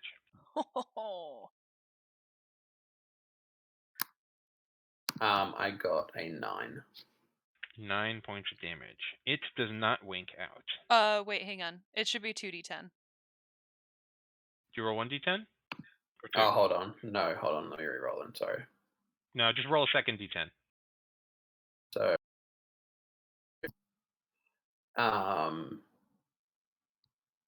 2 plus 7, which is... No, it's not plus 7. No, isn't that for my spell attack? No, this is a save. Nope, it's so just, there's yeah. just roll Then- 2d10 and that's the damage. Okay, yeah, it's just a 2 then. Okay, so just 2 more? Yep. So the first one was a 9 on the die and the second was a 2 on the die, right? The first one was a 2 as well because I added the 7. Okay. All right, so that's only Oof. 4 damage total. That's rough. Yeah, Yeah, that's unfortunate. That's That is unfortunate. unfortunate. Still You though, hate to hear it. so just so you know, going forward, we can move the moonbeams. Like on our next turn, we can move them Okay. and stuff. It's a bonus action. It's a concentration spell, but it's bonus Mhm. action to move it. Yeah. And if So they you just keep it up. Yeah, and if they fail it, then they still take half damage. So they still take Mhm. 1d10 of damage, just so you know. Well, you roll 2d10 and then divide it by 2. Okay, cool. Oh, so then okay. do I click? Yeah, you roll 2d10 and then divide it 2. Oh, right, that makes sense. Yeah, just like so a crit, you can either roll double the dice or you can roll it once and double it. Right. But decide Okay. before you go. Cool. All right. Cool. So Solora, I fucked up a bit. So with your turn last round, so roll an attack roll with disadvantage.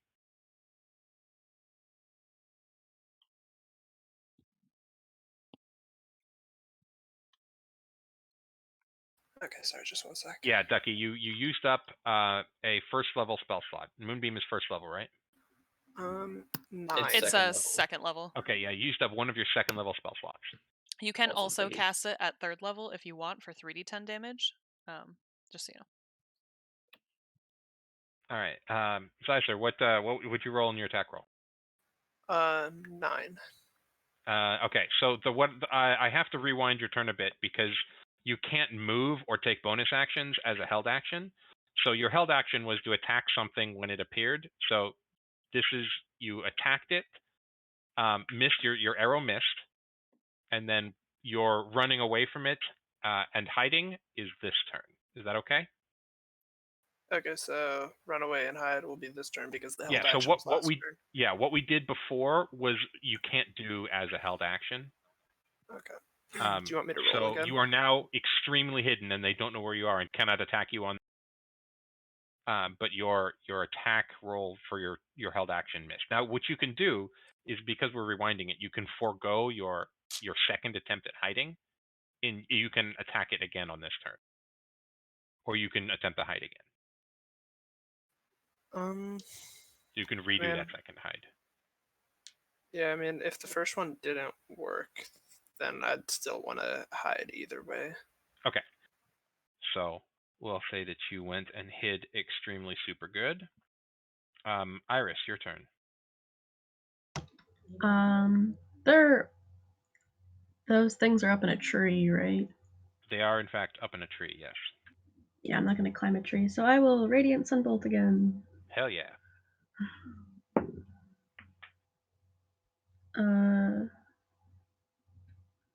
22. 22 hits.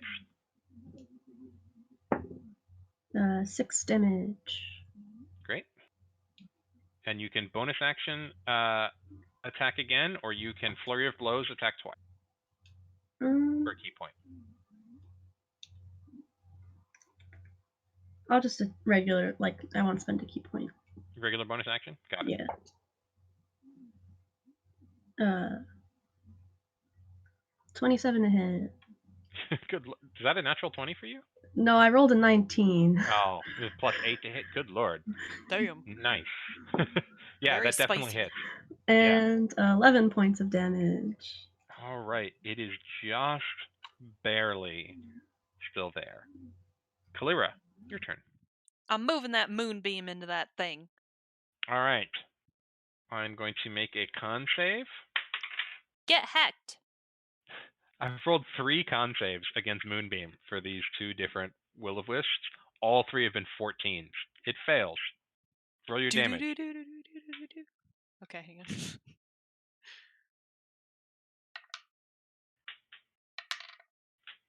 Aw, man. 5. Dissipates. It's also dead. Oh! In 1 hit point. All right. Wow, guys, As that was crazy. the second Moonbeam, as the second Will-O-Wisp winks out in the Moonbeam, you all listen, and you hear only the sounds of the waterfall.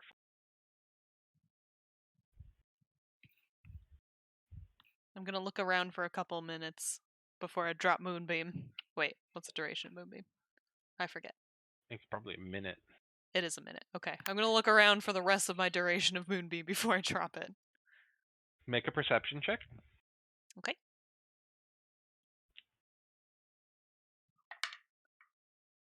Oh. That was a natural 1, so 9. The only thing you hear is the sound of the waterfall, which seems to mock you. Alright, And I'll its drop it then. lack of being a Will-O-Wisp. All right. Anyone else like? Yeah, I'll drop my spell as well then. All right. Too. I want to go up to the wolf and inspect it. Okay. Go ahead and roll an investigation check. Unless you're trying to look for something in particular. Not really. I'm just inspecting it. Like, Okay. looking at the size, the color, the, you know, anything roll I can tell investigation about check. it. Okay. Ooh, a 20. It's a direwolf. Have you seen them before? This is definitely a direwolf. If you do not have a wild shape that's a direwolf, you do now. Nah, I do. Yeah, probably. I figured you would. And it is a standard color of a direwolf. It's gray with a little bit of white showing along its flanks. It's got some bony spikes protruding from its shoulders and its joints that are sort of an earthy brown color. But it is otherwise an unremarkable direwolf, except it got punched by a monk with light until it died. Okay. Oh, it was in a tree, wasn't it? I'm gonna look around What was for in the tree? the wolf. Didn't jump down from the tree to attack us? No, Solora jumped down from a tree. No, the wolf just charged out of the clearing. Oh, okay. I don't know why. I thought it was in the tree and it jumped down because I thought we looked up. No. Okay. So wolves are famous for not climbing trees. I mean, dire wolf things.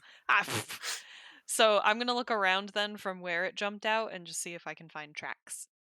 Okay. Roll survival. God damn it. It's a 1. It's a 6. You don't see any tracks. You look down, and maybe it was signs of combat. Maybe it was just the fact that the natural stealthiness of the direwolf, but you see no tracks. Hey guys, I got poo brain. You guys see any tracks? I'll have a look for tracks. All right. Roll another survival check. How late in the day is it? It's probably 12:40 in the afternoon. Okay. I got a 12. You see some small tracks heading into the forest. They look like standard direwolf tracks. Are we still only about Okay. an hour away from the town? An Having hour and a half followed or so. this? Okay. Do we know what time around it starts to get dark here? You've got several more hours. Okay. At least, I'd probably say about 7 to 8 hours. Oh, okay. Should we follow them? Or should we head back to the cemetery? We could do that too. I'm fine with either. Well, the cemetery has the guy that came back from the wolf attack. So they might have information for us. That's true. She probably will. Okay. And then I'm going to turn around and start walking back. Yeah, same. Make a survival check with advantage to trace your way back out of the forest. Me? Yeah. Okay.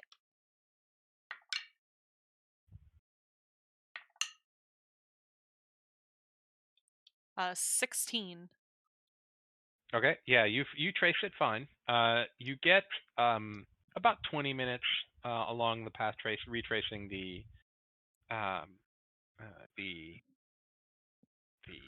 path of the enormous wolf, but in reverse. And you step out of the wood. You hear sort of a tuneless humming, and stepping out of the brush, you see Lyle appear, and she has hung over her shoulder 2 hares and a crossbow, which is hanging from a strap at her hip. Oh, hey Lyle. If you want some wolf meat, there's some like 20 minutes that way. How long has the wolf been there? Did you just stumble across a dead wolf? No, we just killed it. Oh, okay. Thanks for letting me know. Have you been to see Aaya yet? Is that the one at the cemetery? Yeah, she's the only one. I think I mentioned this last night. The only villager still around from the last time. Yeah. You're going. We're gonna go see her now. Ah, great. Thanks for the heads up on the wolf. I'll go check it out. Yeah, okay, have Good fun. luck. She nods and heads back up the way you came, following the direction you pointed. How do you spell the person's name that's at the Which one? cemetery? The woman at the cemetery. Ailith.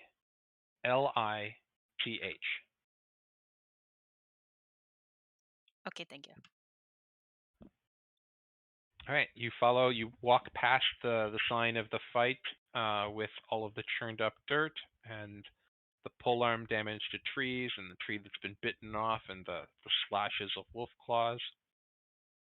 And you head most of the hour back to the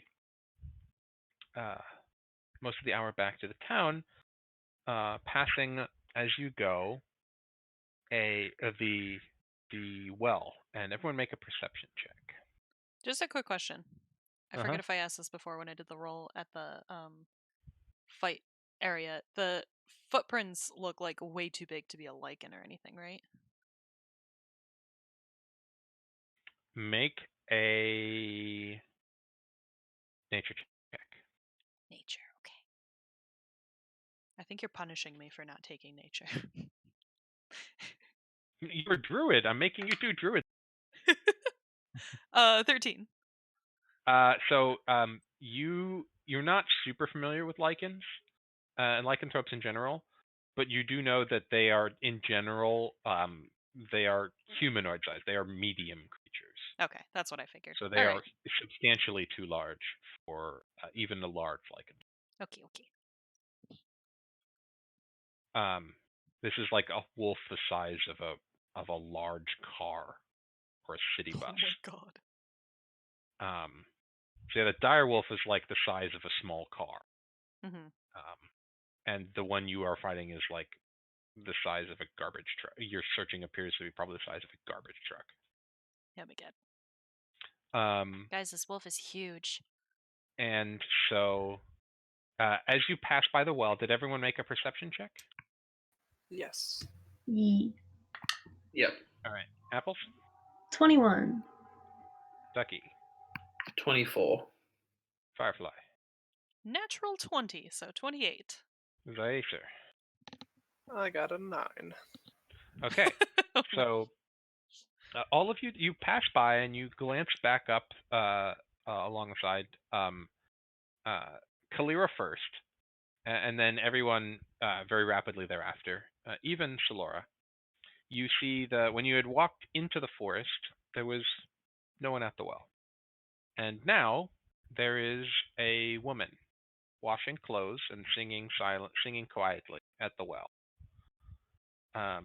And she has brown hair, and it's tied back in braids, and she's wearing simple peasant's garb, a dress that looks like it's been mended a couple places but has been well taken care of. Um, a waist apron, so it covers the front and it's tied around the waist but doesn't cover her upper half. And she's got a neat blouse and a bodice with no sleeves on, and she's just washing some clothes and singing quietly. And everyone except for Zaisa, everyone except for Solora, as you look and you go, huh, singing, and you take a closer glance. Your passing glance turns into a closer look. And Iris, you see among the garments that she is washing, it's a yellow shirt. And it's about your size. And about the same cut. Oh, it's the same cut as the one you wear. Oh shit, it's your shirt. But it's covered in blood. And it is gigantic claw marks through it. There's 4 slash marks just straight through the center diagonally that have it ripped almost completely to shreds. And Kalira, you see a set of neat, well-maintained studded leather armor that has an enormous bite mark out of the middle of it. And there's a couple of gashes. You can see the studs and the plates underneath your studded leather armor through the leather where the leather has been ripped off. And it is your armor is normally sort of a medium brown color to fit well into the forest. I assume that sounds about right. Yeah. Clear? Yeah. Yeah. It is much dark, and you see it it's darker in patches, and you see it looks like what it looks like when you get something a dark viscous liquid on suede. Do not like.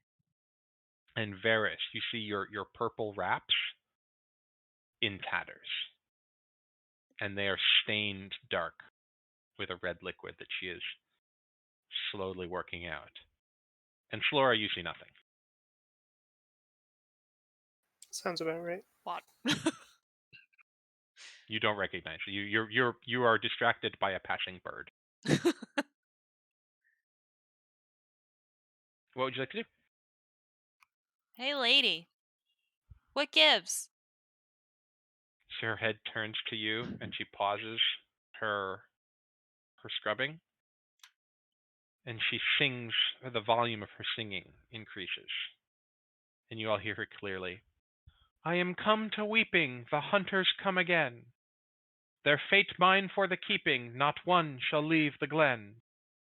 Pause and speak a moment, friend, before the grave that claims you. You hasten ever to your end.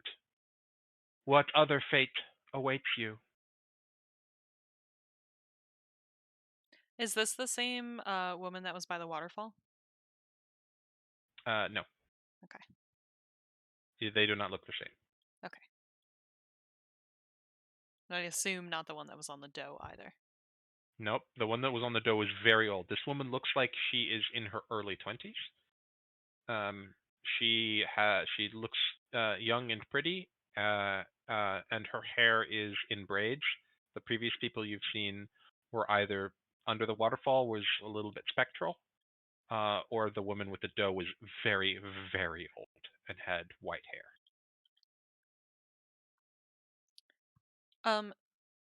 just as a thought, did any of the voices sound like the voice in the very beginning when we were at the tavern that said we were all gonna die?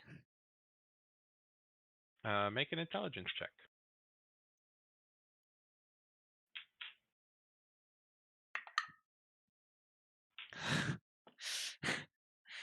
Natural 1.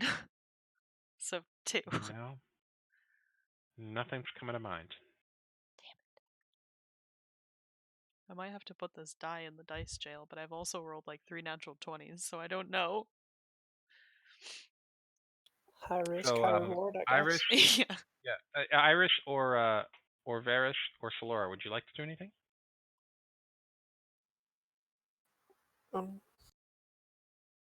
Can I ask her if she knows anything about the wolf? Or ask her to tell us what she does know, I should say. All right, you stepped up to her and start to ask questions about the wolf, and she waits for you to finish your question, and she just goes a light chuckle, and poof, disappears. What do I know about banshees? Like, can they change their shape and stuff? Roll an Arcana check. Okay.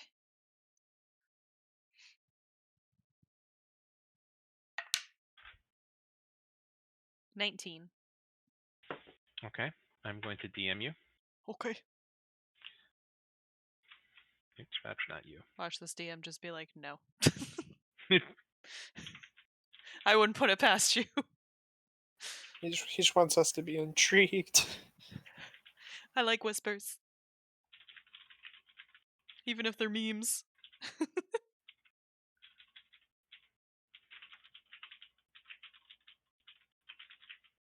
I heard backspaces after I said that.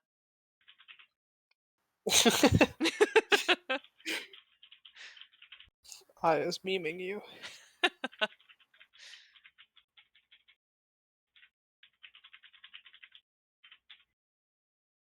I'm just typing a bunch and deleting it all, and typing some more and deleting it all. Just fuck fly. Why you do this?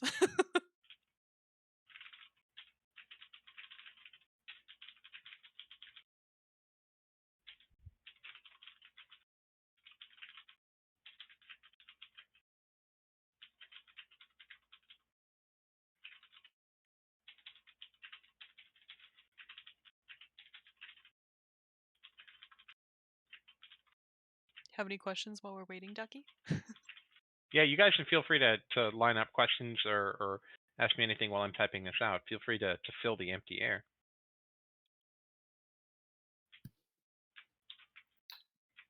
Guys, she's real creepy. There's been 3 people now who have just vanished in front of us like that. Yeah, I think it might be the banshee, but I need to think on it for a second. Okay. I'm just gonna take a few steps back. I don't like the creepy lady. Wait, is the well still there? Yes, the well is still there. Okay. There's Are a our bucket clothes next to the still well. there? No, your clothes have disappeared. Right. Do you approach? Oh no, we're naked. No, I'm not approaching.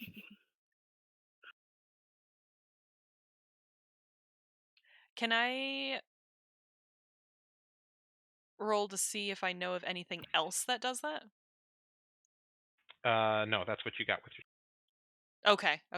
Just gotcha. That's fair.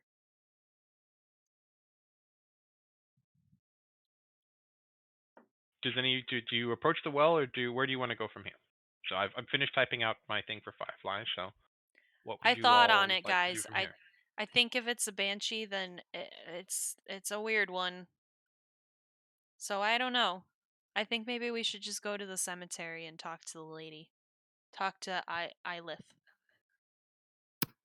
Yeah, I'm good with that. I think we go to her as well.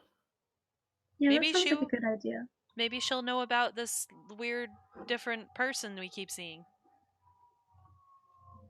Or people. Okay, and then I'm gonna walk in the direction.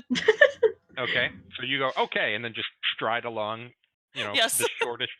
Everyone else in this party is at least 2 feet taller than you. You Yep. stride purposely down the trail. I hope you're Party. enjoying this character development. Elves elves are super popular with everyone in these one shots, and I'm into it.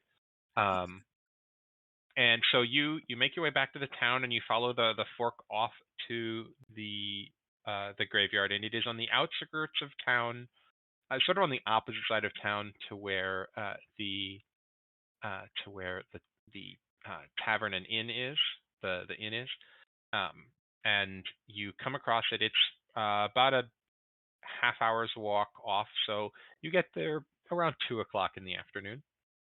Nope, I'd say yeah, because it's an hour's walk back, another half hour, so about 2 o'clock in the afternoon, and you come across a low stone wall surrounding what is, even at first glance, very old graveyard. There are some very, very old graves here, and there are some recent ones. Some of the stones are covered in moss with only the faintest bit of writing on them. Some of them are newer, well kept, well maintained, with some wilted flowers laid on them, and more recent chiseling. It's not a huge graveyard. This is not a super large town or a very large village, but this is a graveyard that's been here for a while. And as you step in, you walk towards the back, you see it's sort of in the middle of the graveyard, a small hut with a little table and a chair out front with some tools out. And next to the hut is an old and not especially well maintained temple at the center of this graveyard. And off to the side, working some graves relatively near the temple, you see a very elderly woman with silver hair, tied up in a bun behind her head, wearing dark gray robes and a thin rope belt, tending to some freshly filled in graves. To what god is this temple? You can make a religion check. Okay.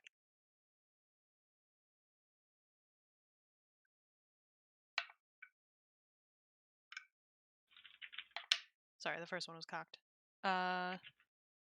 Oh, wow, a 23.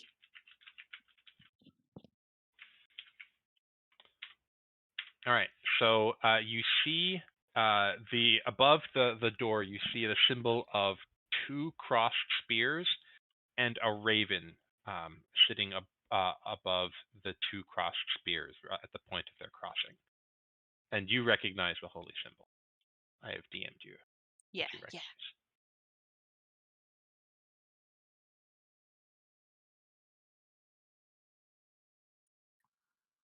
Should we approach the lady? Yeah.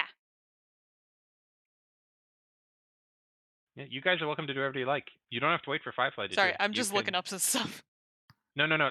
Let me hit you up with a little bit. Well, so you guys, Firefly's been doing a lot of talking, but you guys feel free to do whatever you like. You can, Yeah. if you want to go approach her, if you want to go look somewhere else, it's up to you. Yeah, I'm down to approach her then. Yeah, I say we Okay. approach. I don't like graveyards, so can I just like stay outside? Yeah, you can stay at the entrance to the graveyard. Absolutely.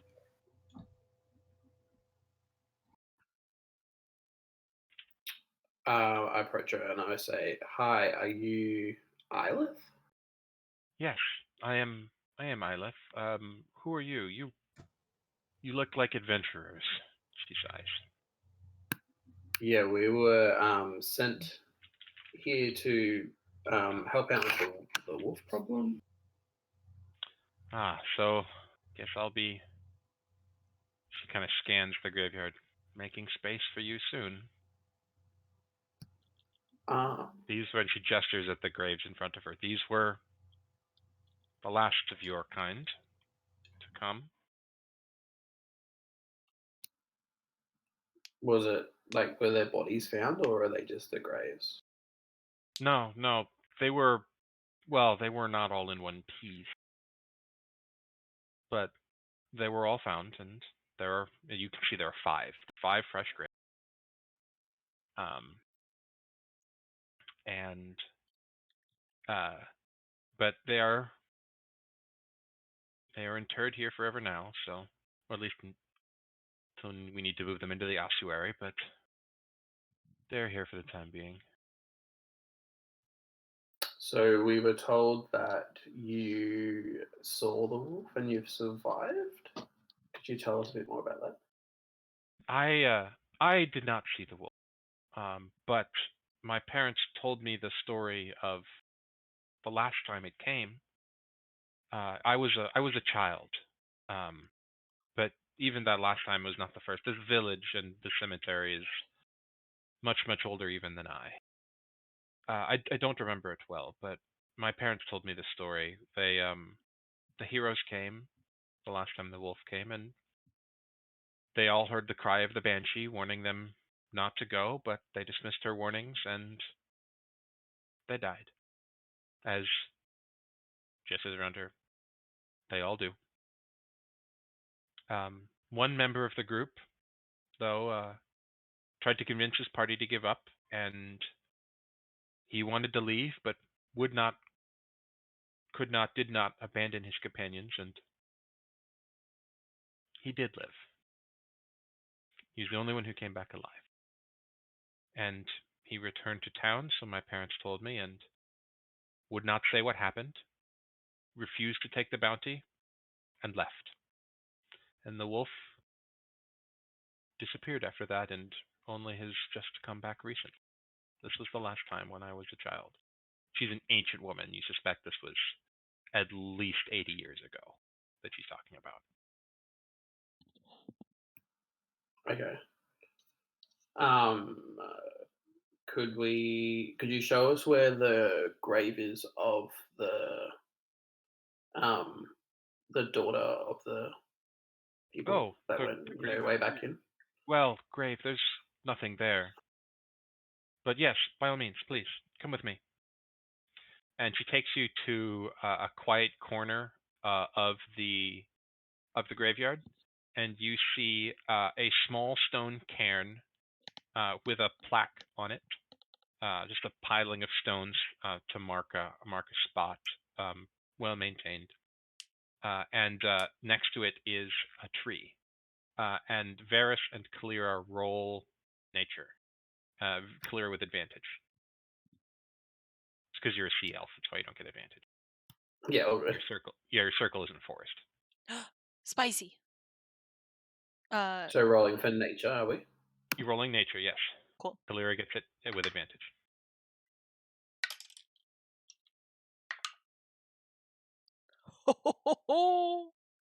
I got another natural 20. So 21. God damn, Firefly. I Those know, dice. these dice. They give and they taketh away and then they giveth again. What you get, Varys? I got 20 as well. Oh, even a straight roll of 20, nice.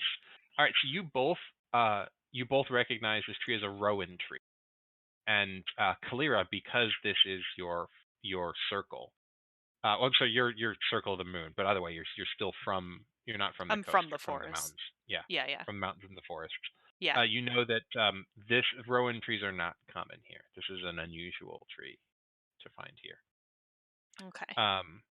And you see there's a plaque, and on the cairn you see, and I'm going to, because it's written, I'm going to copy and paste. I wasn't copying and pasting the text, the spoken stuff, but this is written so you can all read it.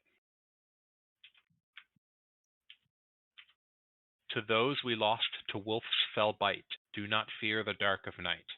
A rowan tree to see you through until the day we are as you. A ribbon tide reminds us all, hope that soon no more will fall. And as you sit down to read this, Eilith says, it is said that Greer, who died well before my time, this has been here since I've been alive, she was said that she loved rowan trees, decorate them with ribbons during. That's really pretty. And I'm going to take out my little sprig of mistletoe and I'm going to take the little ribbon off of it and put it on the tree. As soon as you do, a spectral woman appears. She is wearing a tattered white shift, and she is floating above the ground. And her hair waves in a breeze that you do not feel. It is stark white, and she is on her shift. She is wearing a simple bodice and a simple dress and a simple waist apron. And she says, "Hello. You have come to speak to me. What may I do for you?" Whoa. Hi. "Hello. We're trying to we're trying to rid this village of an evil. There's a big wolf that we got to go kill. Ah, I think it yes. killed you too." Cannot say. But I can help you. How? The wolf is a curse from a powerful fairy, and it can only be defeated with assistance. Certain items are required. I can take you to them. Yeah. Yes, please. Wait, are you saying that the wolf itself is a curse, or a curse was put on a wolf? Is there a difference? I mean, is it like a summoned wolf, or is it a wolf that already existed that was cursed? The wolf is the curse. Okay. So what are these items? Let me show you. Will you come with me? Yes. Yes. Insight check. All right. Roll an insight check against a spectral banshee. Oh. Crap, where was it? 20.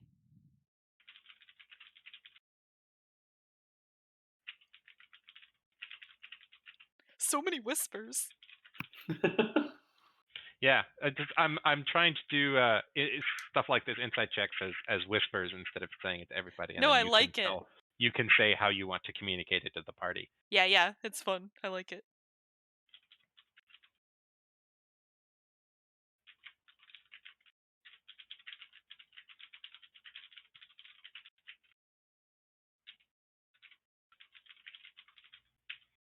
That was a super good insight check, so you got a little bit of extra at the end. Okay. All right, so who is it's Shalora who's at the who just stayed behind at the entrance, right? Yeah, I'm just kind of watching from afar. Okay. When the banshee appeared, you saw Eilith run away.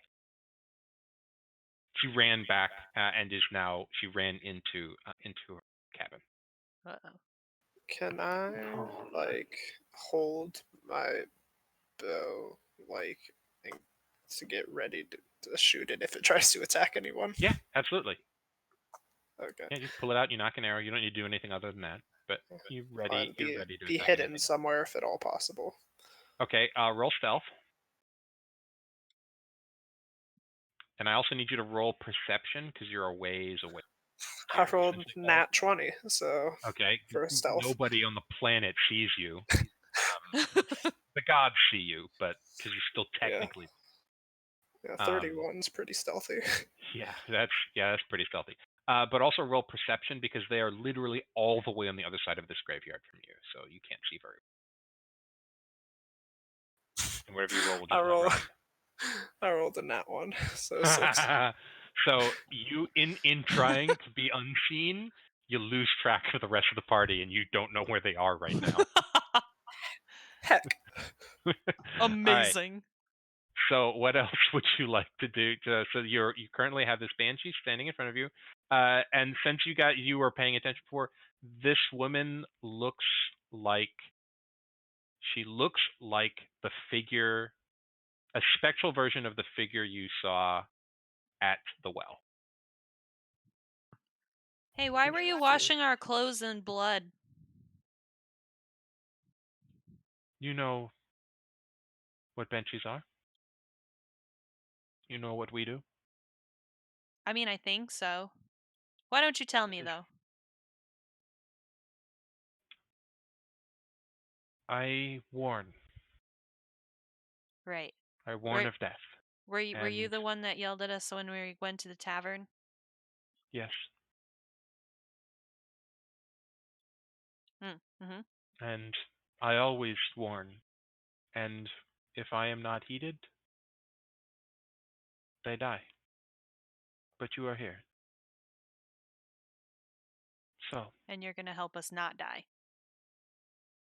that would be a welcome change. Okay. Well, Shall we go? yeah. Yep. All right. And she leads you out of the graveyard, and they pat you, Shalora. You see as they get to the exit of the graveyard, you like peek up from under this pile of stones that you've piled up around you to be hidden, and you go, "Oh shit, there they are." And they walk you. She takes you back down, and she pauses for a second before she gets too close to the village, and says, "We are going to the well. I will remain unseen in town. I do not wish to cause worry. But follow me and meet me at the well." And she limps out, but you feel a breeze come from where she was. And you all walk to the well. And Shalora, do you follow?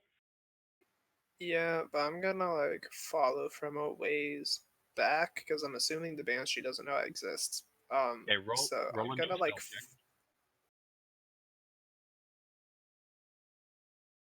check. Another nat one. Oh, no. So the rest of the party sees Shalora trying to be stealthy and conspicuously failing. Shalora, you go to like creep out of this cairn this little pile of stones you've hidden behind, and you just trip over it and you pratfall, and all your arrows tumble out of your quiver and make a big clattering noise. Oh God. I'm just gonna like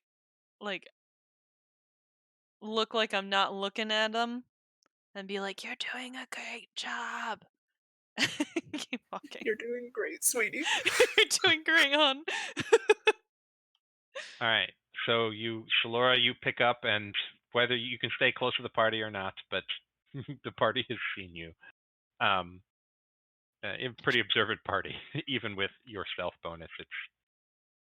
They all noticed you.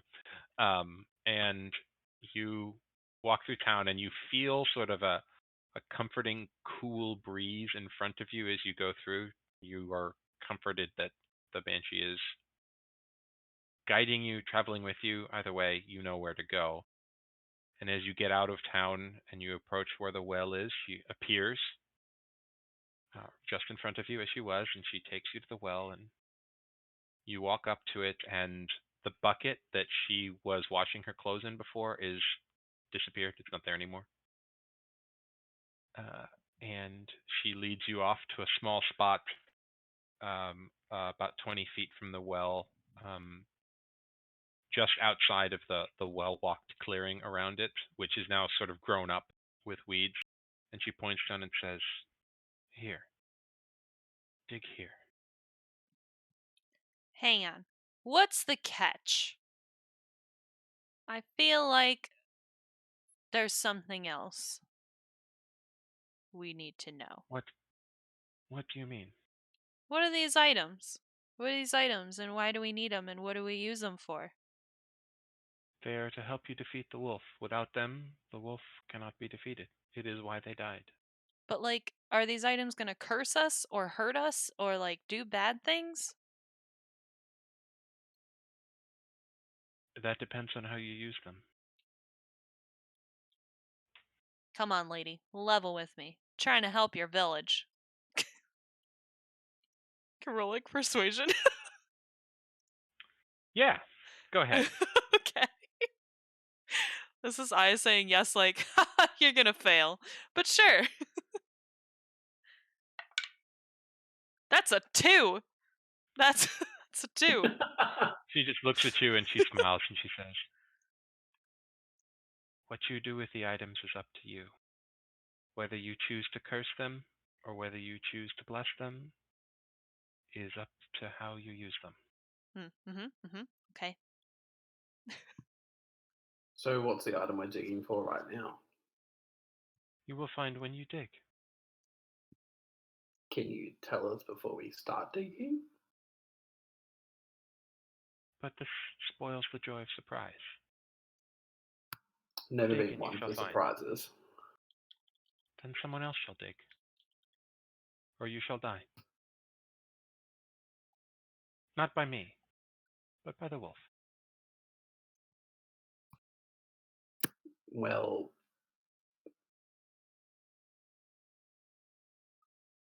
I'm scared. But same. before we do that, does anyone have the capability to help me get my HP back up a little? It's still Yeah, I do. low. Oh, you need I've help? lost points. Yeah. Yeah, sure. I will cast Cure Wounds. Shwoo. Give me a second. How much does that heal for? 11. Oh, nice. Okay. Yeah, I'm full health again. Thank you. You're welcome. I probably should heal myself too. Could I cast like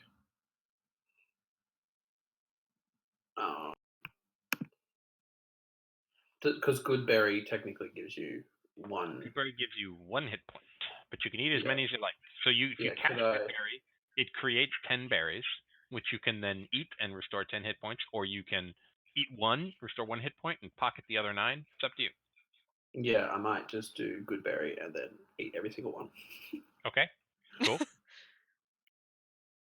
You do that, you restore 10 hit points. Nice. Awesome.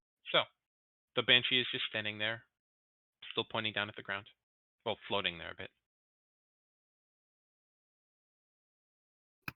Did I the guess other we need to- adventurers do this? No, Okay, that's fair. Why didn't they do this? they did not listen. They did not heed the warnings. They did not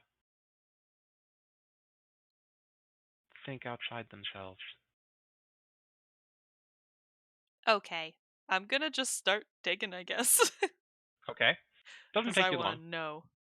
Yep, doesn't take you long. You move a little bit of ground away, and you see you uncover first a short sword and a small amulet that is in the shape of a silver raven with a small ring at the top. No chain, but it looks like you could hang it from a chain around your neck.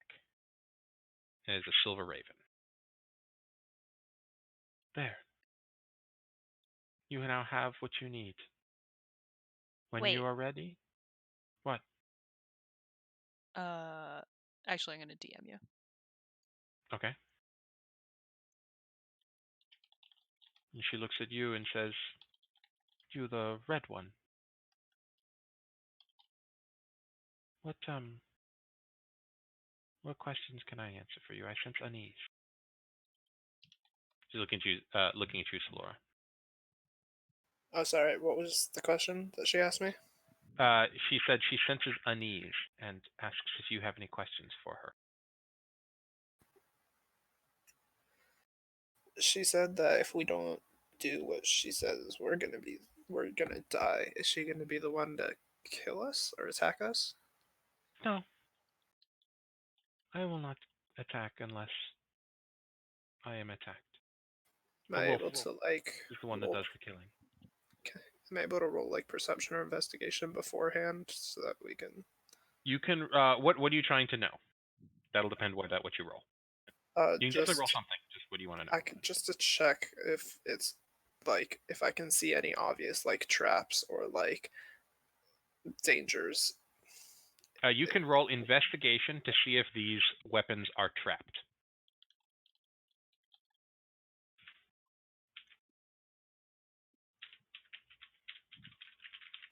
25. There do not appear to be any traps on the magical items that Kalira is currently holding in her hand. Yeah, I think that's pretty much the only thing I would have been worried about. So I'm gonna detect magic on them. Okay. You cast Detect Magic, and you sense. What's cool? Give me a second. I got. You sense a sense of probably the raven is a strong aura of transmutation magic, and the sword is a strong aura of necromantic magic.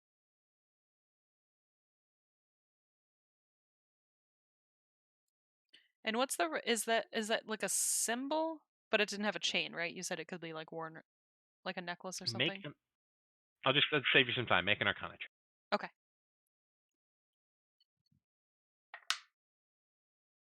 Ooh, 23. All right. I'm just going to say it out loud for everybody because it's important. You recognize the sword as a rare magic item that you have not yourself wielded before, but you have heard of these swords being wielded. They are swords of wounding, and when you damage someone with it, they take a wound, and that wound is extremely difficult to heal, and it lingers with them. And Very spicy. the raven you sense as you identify. You haven't seen a raven one before, but when you cast Detect Magic, that aura is familiar, and you're like, oh shit, this is a figurine of wondrous power. Oh my god. And they're a class of one. This is a raven is one of a class of figurines that if you speak a magic word, it transforms into the item depicted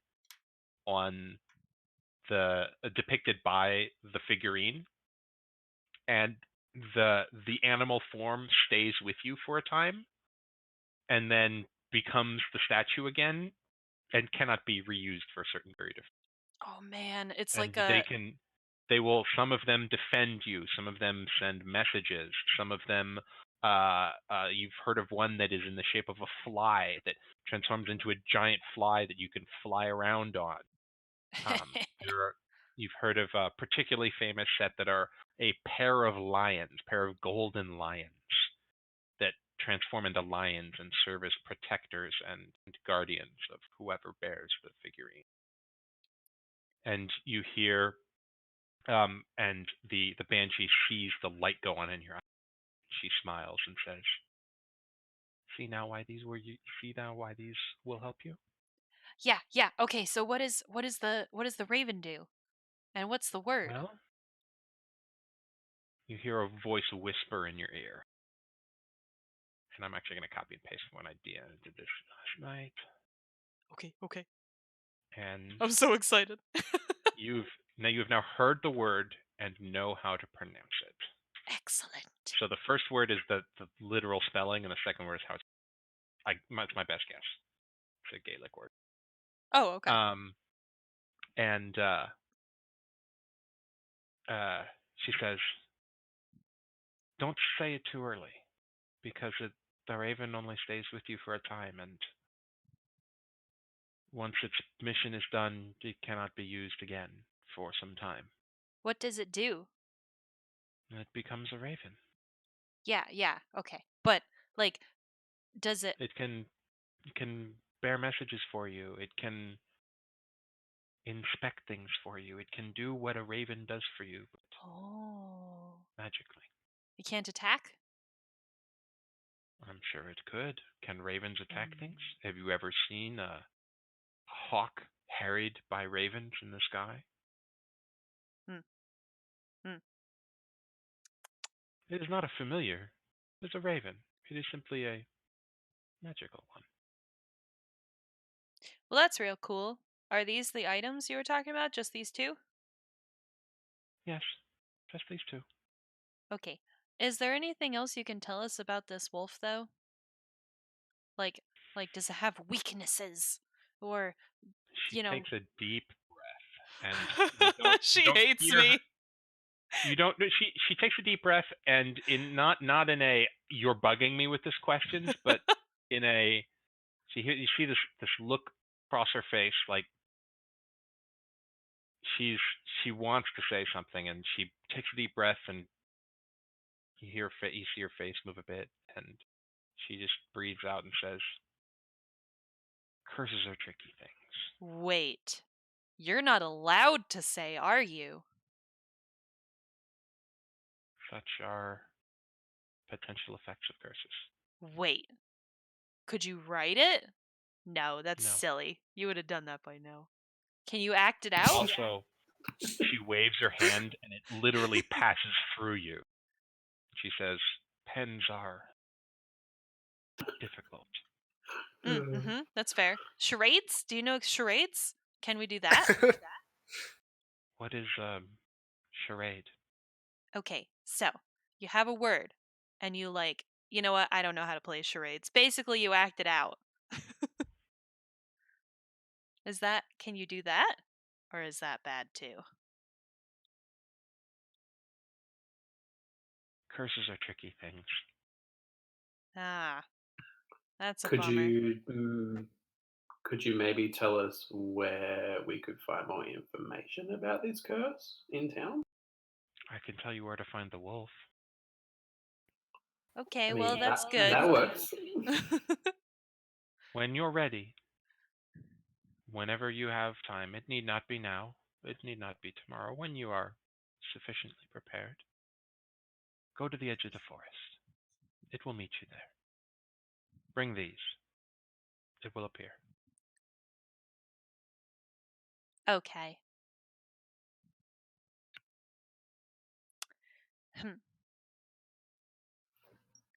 Well, I mean, I'm no time getting like the present, really. I'm getting kind of hungry and should probably sleep on things Yeah, I agree. because I have some Agreed. lots guess. stuff to think about.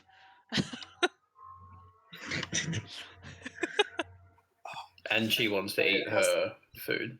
Has the banshee left yet? No, she's still there. How old did you say the banshee was? She didn't. Oh.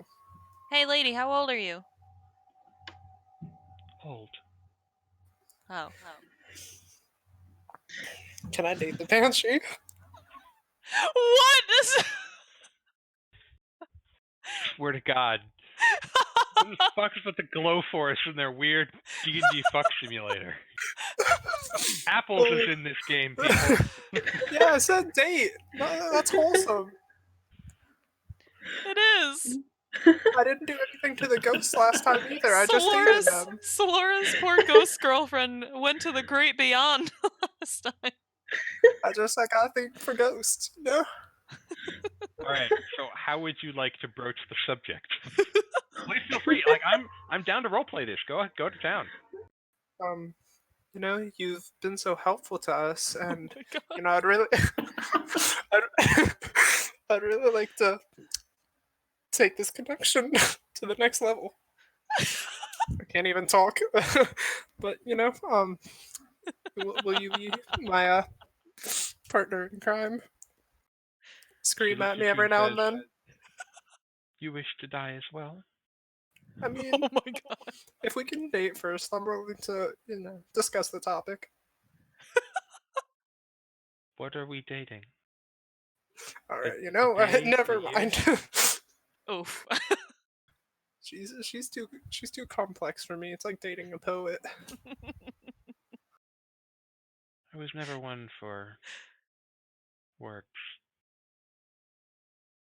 But sometimes you go and speak to... And she falls silent. Oof, Anyway. now I feel bad for her. Slay the wolf. And Well, if you are successful, then the curse. Well, we shall see what happens to the curse. She looks at all of you and says, "Please, do not die." And she dissipates into a silver mist / smoke. Well, that was interesting. And Very Claire's gonna interesting. go over and pat Salora on the shoulder if she can Thank reach, you for and your just be comfort. like, "That's rough, buddy," and then start walking back. It's like at the end of your arm, but you can get up there. You're like 5 feet tall. You're not. And Flora is about a foot taller than you, probably. Okay. So I'll just pat them on the shoulder and be like, "That's rough, buddy. Let's go get some sleep and food. Food and then sleep." Okay. And then she's gonna turn around and start walking. all right. You walk back into town, and it is at this point probably about 4 o'clock in the afternoon. No, it was 2:30 when you got there. Let's say 3:30 or so. And you walk past through. You have to get back to the inn. You have to walk past through the market. And you walk past the same shops you saw before, the apothecary and the smith and the general stores. Is there any business you would like to do today before we go tomorrow? We can just fast forward if you want, or you guys can go shopping now, whatever you want to do. I would like to find a place that has health potions. You ask around in town, and you are directed to the apothecary. Hi, how much are your health potions? You step up to it, and this is the building that was covered in vines. It is the only building in town, and the entire outside of this building is covered in green vines. And even though you know it's the spring, they're all in beautiful view. Regardless of the outside temperature, you suspect that these vines are probably able to cover it. And the vines are covered intermittently, but throughout, with flowers of different shapes and colors. By the way, I love your building. It's really cool. And on the outside it says Furman's Apothecary. Heh. And you step inside and you see the same very tall, gray furred man with floppy ears, and wearing a dark green robe, and a shock of this deep green shading slightly to turquoise hair top of his head, and he's facing away from you. And as you come in and ask about his health potions, he turns around to you and you see flat nose and wide eyes. He says, "Well, hello there. It's a pleasure to have you in my establishment. My name's Furman, and yes, we do have health potions." Is he a furbolg? He's a furbolg. Hi, do you know a guy named Pumot? What's a Pumot? Okay, yeah, I'm looking for health potions. Okay. I turn quickly to Iris and I go, "Do you know someone named Pumot?" No. Can't say I do. Oh, I just thought because the last There's name. a Okay, strange well, anyway. obsession with someone called Pumot when you came in here asking for health potions, but sure. Well, anyway. What kind of health potions do you want? We've got regular and, well, I think it's just the regular right now. I think we're out of the big ones. There was a little minor farming accident, and they bought me out of the nicer ones. Oh, But we got some other potions if you're interested. show me what you got. All right. And he pulls out a ledger, which mimes the DM pulling up his list of potions. He says, "Well, we got a couple of health potions, and we got a couple of potions that help you climb, and we got a couple of vials. Well, you all look like you're adventurers, right? Yeah, you look like adventurers. Well, In town, they mostly use this for rats, but you look like a shifty type. And he nods his head at you, at Shalora, and says, "This here is no, it's poison. Use it for mostly rats in town, but I've known adventurers use it for some other things. Ooh, can I buy some poison, please? You, of course, can buy some poison. How much would you like? How much is a vial? A vial is 100 gold pieces. You know what? Sure, I'll buy one vial. All right, here you go. And he hands it to you, and it's kind of got like an amber color to it, slightly viscous. When you tilt it, it takes a little bit to slide down. Hands it over, so you give him 100 gold pieces. He hands you a vial of poison. He says, "Well, I got this is acid. They mostly use it for etching over at the metal workers to put designs in their metalworking, but it has other uses as well. And we got one that helps you keep from getting sick, and one that," he kind of chuckles a bit and will say, this one just bursts in fire when you throw it at things. It's fun." He's smiling. And So yeah, we cute. got a couple of the healing potions. What do y'all want? How much are your healing potions? They are 50 gold pieces each. Okay, cool. I'm gonna uh I'm gonna buy one for each of my friends and then myself, 'cause yeah, I don't want them to Well, die. that's very nice of you. That'll be 200 gold pieces. Okay, here.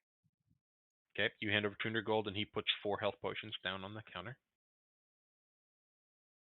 And then I'm going to pointedly hand one to each person and be like, "You can use this if you're dying." And then I'm gonna pocket mine.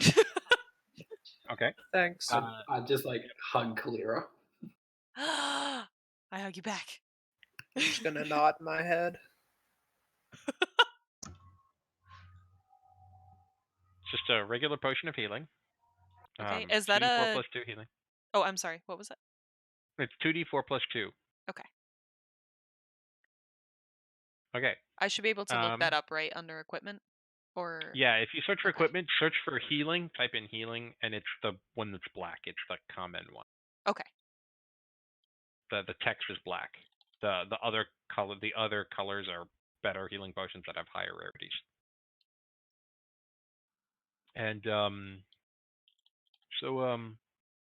what do you need so much healing potions for? We're gonna kill that wolf that's terrorizing you guys. His eyebrows raise. He looks at you and says, "Really?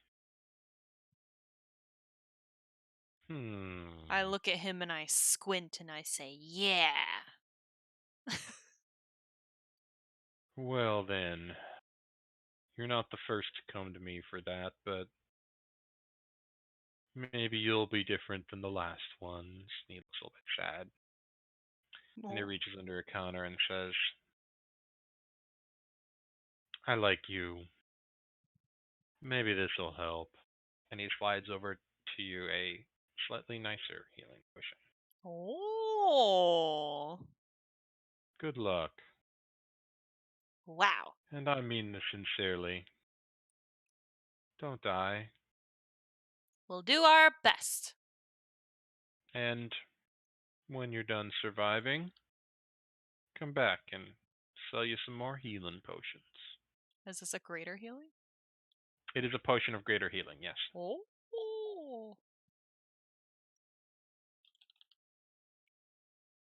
Is there anything else I can do for you all? You, yellow one, do you need anything? No, I do not need anything. Okay. Well, thank you for stopping by my establishment. good luck with your journeys, and happy hunting. Quick question. Yeah. When I add the greater potion of healing, it says Mhm. charges. What is the charges? Oh, let me look. I don't know. I've never actually added one of those. Okay. All right. Does anybody have anything else they want to do tonight before they go to bed? And fast forward, or do you want to go to tomorrow? Because I can do some more stuff now if you want, but if That not, was all we I can wanted jump to ahead. do. Yeah. Okay. Anybody else need anything? Then go shopping now if you want. No, I'm all good. I am good. Do you what poison do I have? I just wanted to like add it to my inventory on D&D I believe Beyond. it's just a vial of poison. Okay, I couldn't find that, so I Um, wasn't sure if there was anything else to look for. But It is. Oh, there's a bunch of different poisons. yeah, It's under poison, comma basic parentheses vial.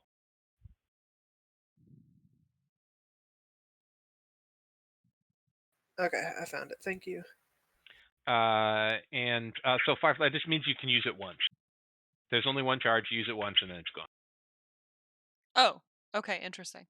Yeah, it Because means the you can regular use one doesn't have one, so I was like, I don't know. what? Maybe I think it may be an artifact of how D&D Beyond treats common versus magical items. Okay. It's weird. Yeah, it doesn't regain. It just you drink it and it's done. Okay. Cool beans. Okay. Yeah, I'm done for the night. Okay. If no one I'm has done anything too. else they need, then we will simply you go back to the inn. You have another meal. As Varys, the innkeepers are actually happy to have you because most of the people here, the sausage and cheese meal is a pretty common one, but they're kind of excited to get to like someone who appreciates like green food.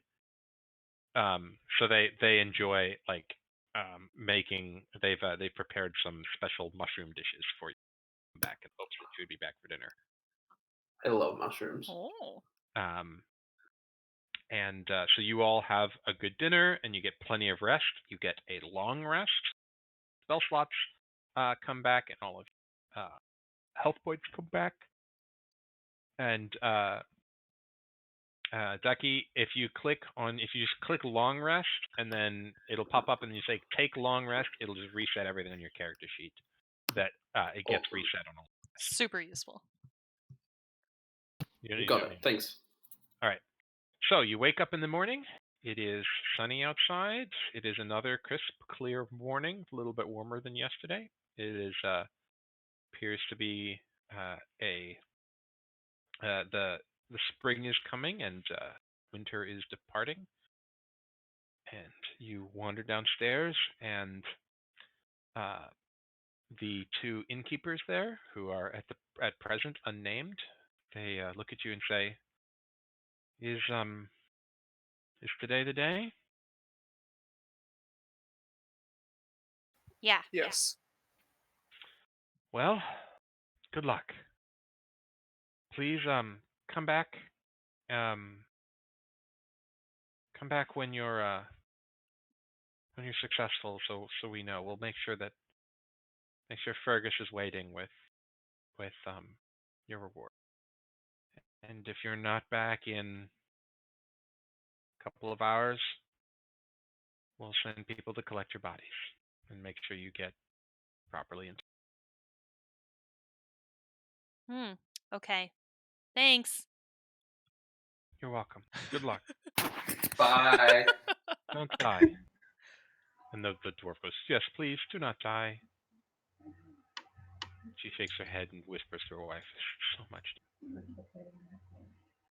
Okay, so you you take your hour's walk to the edge of the forest. What arrangement would you like to be in when you arrive at the forest? Can I just do what I normally do and like hang back a bit, just so I can kind of observe them? Yep, you can be a little bit further back. How much further back would you like to be? I'd say a good 20 feet. Okay. You're 20 feet behind. Um, Do you, the rest of the three, you want to walk up line abreast? Do you want to walk up in a row? Do you want to walk up in a diamond formation? Do you want to do like a flying V and like fight some Icelandic dudes? It's a Mighty Ducks reference. Yes, I liked it. never seen it. Oh, it's a very bad movie from the 90s. What? It's a terrible movie, Nonsense. Firefly, and you It's know a it. classic. How dare? I was born in '98, so I don't know many It is- like early '90s things. It is a touchstone of Fireflies in my generation, but it's a dumb. It's one of a number of dumb sports movies from our child. Hey, you stop that. You know I'm Next right. thing you're gonna say Space Jam is bad. Okay, no, I I haven't will seen that fight either. anyone who says Space Jam is bad. Okay, good. Space We're Jam okay. is good. Okay, but we digress. Okay, we digress. So I just want to know your formation. How do you approach? Who said I they can were walk a hanging little- back a little bit? Solora? Solora. Okay, that's fine. That's fine. I can walk a little farther in front, I Okay. guess. Yeah, I'll I go think we'll around do in the that, middle. and then maybe Varys and I can be sort of next to each other in the center. Okay, how Yep. much further ahead would you like to be, Iris? Not much. Just Okay. slightly. 10 feet or so? Yeah. Okay. And I'll say probably so make it so like a diamond formation, a triangle formation. So Kalira is Yeah. on one side and Varys is on the other. Yeah. Is it Varys, too early to like have my bow out and just be ready? no, for you an can attack? have your bow out. There's nothing for you to stealth Okay. behind here. Yeah, no, that's it's fine. just an open plain. But you can already have your bow out. That's easy to do. Yeah, I just want to have it ready. Solora and Kalira and Varys. Who wants to be on the right and who wants to be on the left? I'll be on the left. Okay. Okay, I'll go Varys, right. you're on the right behind Iris. You all arrive at the edge of the forest. As you get about 50 feet away from it, you see step out, sort of as though materializing out of the edge of this forest, the largest wolf you have ever seen in your entire life. Its coat shines a deep crimson color. And where the light hits it, it reflects a bit. You see bits of brighter scarlet. And it looks up at you and snarls and charges directly at you. Roll initiative.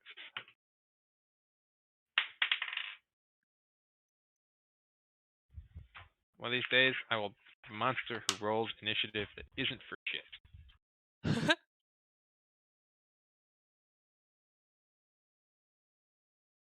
Just want us to shout them out, or do you want to write them down in an order? Let me write down the wolves. Okay. Okay. All This right, game let's hates me. go in order. So, Iris. I just have a question that I'm DMing Yes. you real quick. Absolutely. Oh, sure. Then Secrets. Kalira. 14. Solora. I got 8 again. Oh man, you have such a great dex too. Oh yeah, I know. Yes, you absolutely do, Iris. Yep. Okay, let me As roll.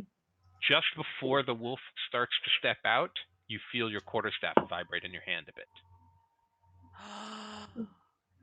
Cool. Yeah, it's really cool. Is that Okay, your magic 23. item? Nice. Yeah. Apples took a really, really cool magic item. That's cool. And Varys. I got 14. Okay. What's your dex mod, Varys? What's your dexterity total, actually? What's your deck number for dexterity? Just the number in the box. Yeah, it says 10, right? Yeah, mine's 10. Okay, Yep. so Kalira has a better dex, so Kalira goes first. You have the same number, but Kalira goes first. She's a better dex. Okay. All right. Wolf does not have 2 O's in it. All right. Iris, unsurprisingly, you're up first. It is 50 feet away from you. Okay, I will move closer so I'm like roughly 30 feet away. Okay, so you step up 20 feet. And I will Radiant Sunbolt because I don't want to get Okay, too close cool. yet.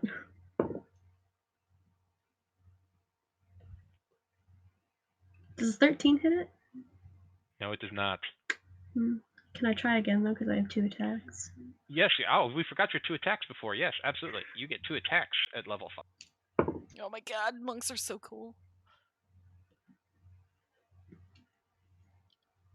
Okay, that's a 19.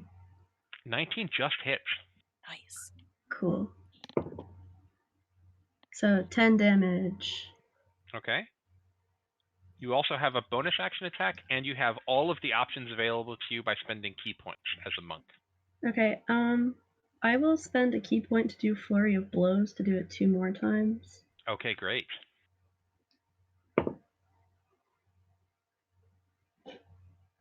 The first one was a 17 to hit, so I don't think that Does one not hits. hit. Okay. And the second one doesn't hit either. Oh, bummer. All right. You still got 1 good hit in. Kalira, you're up next. Okay. Wolf is 50 feet away from you at the edge of the forest. 50 feet, you say? I do. I will. I think I can. Yeah. Oh yeah. I can do that. How is this? A large creature? I'm assuming. It is way bigger than a large creature. Is it a huge creature? You suspect it is probably huge. Okay. All right. So I'm just thinking of like the footprint. It takes up a 10 by 10, right? If it's huge. It takes up a 20 by 20. Holy This thing is the shit. size of a garbage truck. It is Oh it my is god. massive. Okay. Still though.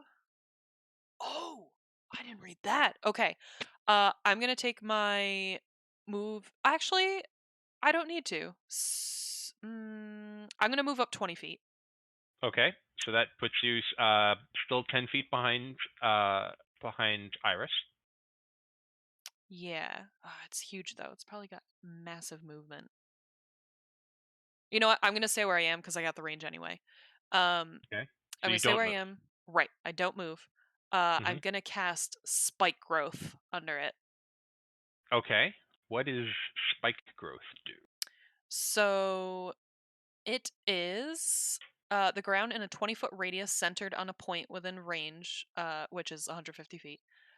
Twists and sprouts hard spikes and thorns. The area becomes difficult terrain for the duration, which is concentration up to 10 minutes. When a creature moves into or within the area, it takes 2d4 piercing damage for every 5 feet it travels. Okay, is there a save? Or does it just happen? Nope, it just happens. From what I Okay, cool. understand. Let me just double check for you. Yeah, no, there's no save on it.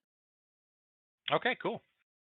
Then as you cast spike growth, comes right up from underneath it. Noise. Great. Oh, hang on one sec. The transformation of the ground is camouflaged to look natural. Any creature that can't see the area at the time the spell is cast must make a wisdom check against your spell save DC to recognize It's the terrain. literally standing in it. It sees it.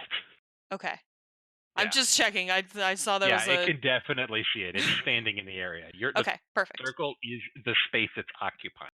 Perfect. Okay. Does that mean it takes... Oh no, it wouldn't take... It's when it travels that it takes the damage, It would right? take damage when it leaves. Okay, gotcha. Alright, perfect. That's what I do. Okay, great. So... it is now Varys' turn. I will move 10 feet in front of me, up a bit. Okay. And then I will cast Mirror Image. Okay. Remind me what Mirror Image does? So it makes a duplicate of me, and then when someone tries to attack me, I get to roll a d20 to either let it attack me or my image. Right.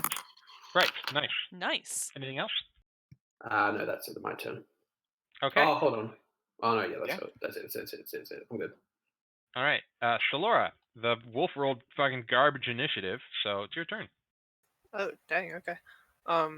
Are we still in the like field or whatever at this point, or are we in the forest? There's not Okay. really much time, but you can try, but the DC is going to be pretty high. Okay, yeah, I know. I figured I'd be able to at least try because of the freaking feature trait or whatever, the Mask of the Wild. But I don't think I'll be successful. Yeah, so but you are not lightly obscured by natural phenomena. even That would be like if it's better. sprinkling snow, or if there's, Oh, there's okay. light cover from leaves or something.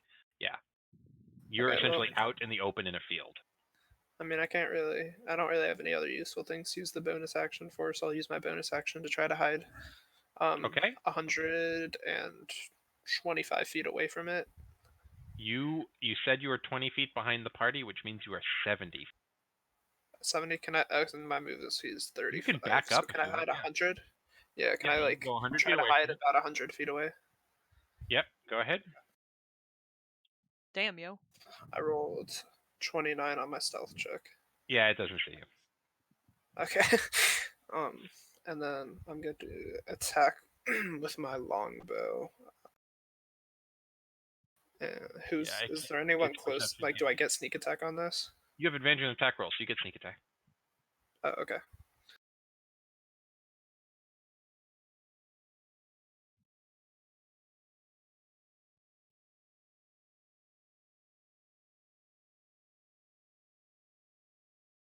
I do 20 damage. Okay. Yeah, you plunge an arrow in right in the side of its neck, and it turns and looks at you, and it sees you now. Oh god. Okay. Yeah. When you attack, you aren't hidden anymore. Yeah. It is now the wolf's turn. The wolf is going to charge out of the spike growth. Firefly, roll 4d4. Oh. That's what it took damage. But it has enough movement to get up to Iris with its movement, even with difficult terrain. Wait, 44? Yeah, it said it 1d4 per. No, it's 2d4 Then roll for 8d4. every 5 feet. Okay, this is the greatest. Yeah, I'll say it takes a spike growth for the full 20 feet it takes to get completely out of the square. Okay, hang on. So that's like 8. Yeah, hang on. I gotta get more d4.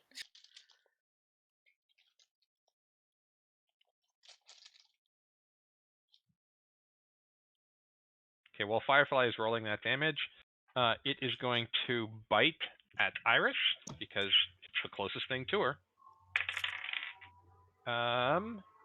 21 to hit. Yeah. And that does 2d8. It does 15 points of piercing damage, and it is going to rake you with its claws. Oh gosh. Okay. But no, that's 14. 14 hits you? I don't think so. Yeah. No. Yeah. So it goes to rake you with your claws, but you manage to dodge out of the way nimbly. Firefly, how much damage is it? 21. Nice. Yeah, let's go, Firefly. Okay. It's the end of the wolf's turn. Iris, your turn. I'm gonna whack it with my quarterstaff. Okay.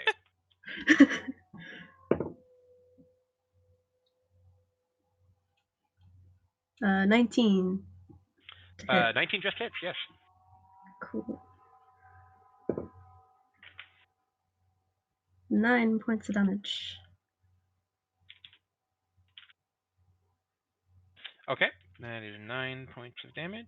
And then I'm going to attack it again because I get 2 attacks. Okay. Oh no, that's a natural one. Nope. Do you want to do anything with your bonus action? I will do an unarmed strike. Okay. Another natural one. So no, that's I will rough. not. That is very unfortunate. Okay. At the end of your turn, it's going to use a legendary action to bite at you. Nope. Okay. Misses. Okay. 11 does not hit. Roll a 3. Kalira, you are now about 10 feet away from this thing. Okay. Quick question. Mhm. Is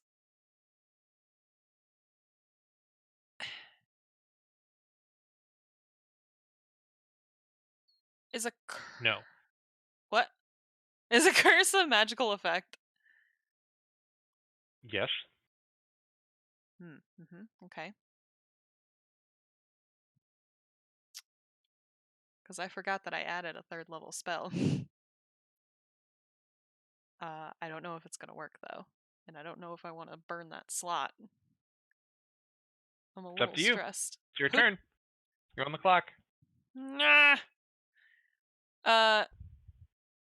I guess I'm gonna try it. Yeah, you know what? Fuck it. I'm gonna try it. I'm gonna just try All right. casting Dispel Magic.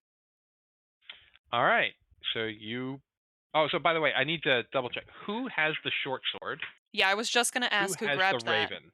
I Who has the short sword and has the raven? wanted to take the Raven, unless somebody else did. But I don't. It Hmm? depends. Like, what are you able to tell us what damage it does? Like, can it attack? You said it could, right? Like, So both of these, I think one of them definitely requires attunement. I think the other one does. So make the decision based off of before, like what you would have determined in the tavern last night. I probably would have taken the Raven statue. yeah, I don't really need anything. I'm fine with my longbow. Okay. Does anybody want the short sword? I mean, I don't really want to, so I mean, if no one else wants it, I can take it because I'm.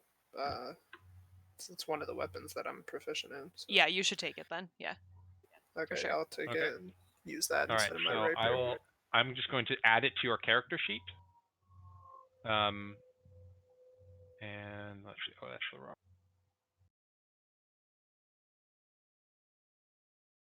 campaign 3. Laura. All right.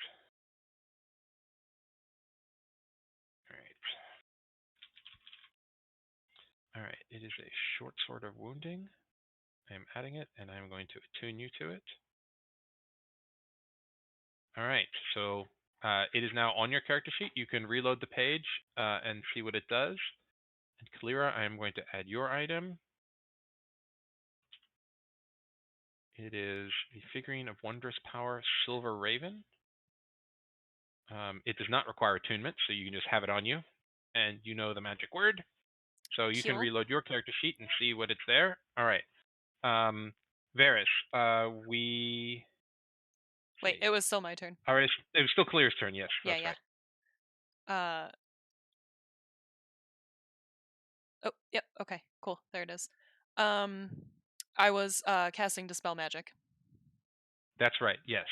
So you point and you try and dispel the magic of the wolf, and it just turns and looks at you, and you hear this very strange noise coming from the wolf.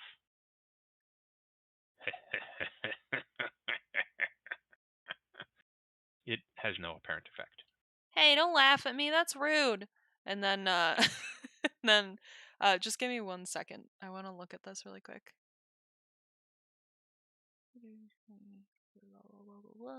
It is an action to activate, and you can command the raven as a bonus action on your turn. Okay.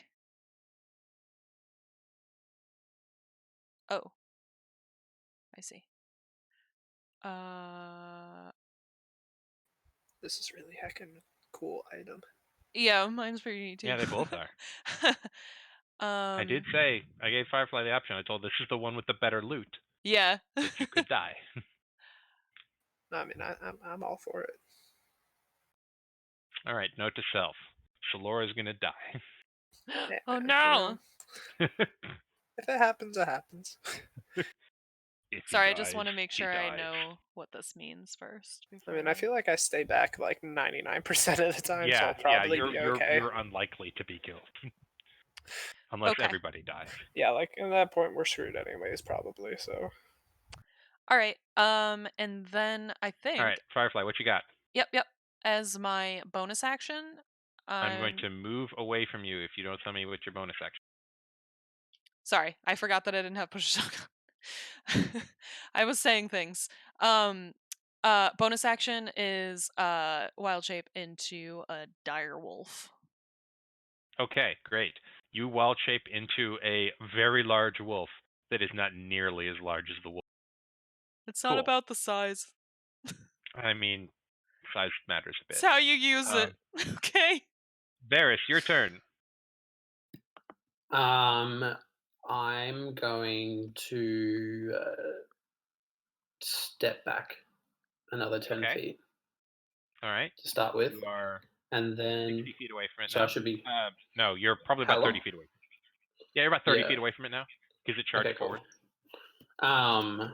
And then I was wanting to cast conjure animals. Oh, interesting. Oh. To like do some fighting for me. This is All right, cool because it seems like you took let me pull that spell up. so many different spells than I did. I love it. Yeah. Yeah. All right, so you can conjure one beast of CR 2 or lower, 2 beasts of challenge rating 1 or lower, 4 beasts of challenge rating. So, do you want to go with 1, 2, or 4 beasts? Could I go with Or 8? 2? Okay, 2 beasts. So CR1 would be, I believe, a bear is CR1, a brown bear. Mm-hmm. Wolves are CR1. I'm pretty sure. Let me sort beasts by CR. Let me monsters. Yeah, I've got like a little sample creature thing here that it's given me. Yeah. I'll add once you determine what they are, I'll tell you what they're. So, challenge rating 0 to 1 has to be a beast. Actually, let's do exact. A brown bear is CR1. Brown bears are good. Mm-hmm. A dire wolf is CR1. You can turn into the same creature that Firefly just turned into. You can summon 2 of those. I think that's giant what I was thinking of spiders doing. are too, or no? Giant spiders are CR1. Which There's are also super good. octopus. Lions and tigers are CR1. And bears, oh A my. two-headed. No, that's I don't have those. The only thing about the octopus is it can only breathe underwater. Yeah. Yeah. Maybe I'll summon. I'll go a dire wolf and a giant spider. Okay, so I'm going to, under extras, I'm going to add to your character sheet the stats for those 2 creatures. Yep. So, Oh, I actually have them up if you just want me to send the link. it'll be then in his character sheet. Oh, true. Okay. And so, summoned giant spider. It's just a regular giant spider. All right, so reload your page, and if you click to extras, you'll see giant spider. It's a giant direwolf and giant spider. They act on your turn. I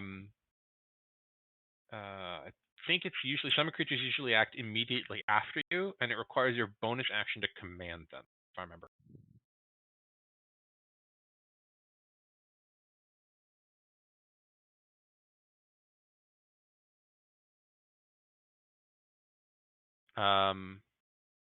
So it says roll for the initiative for the summon. Yeah, so roll initiative for the summon creature. And it does not require an action to command them, which is nice. Because it usually requires a bonus action to command something. So that's good. Yeah, okay. So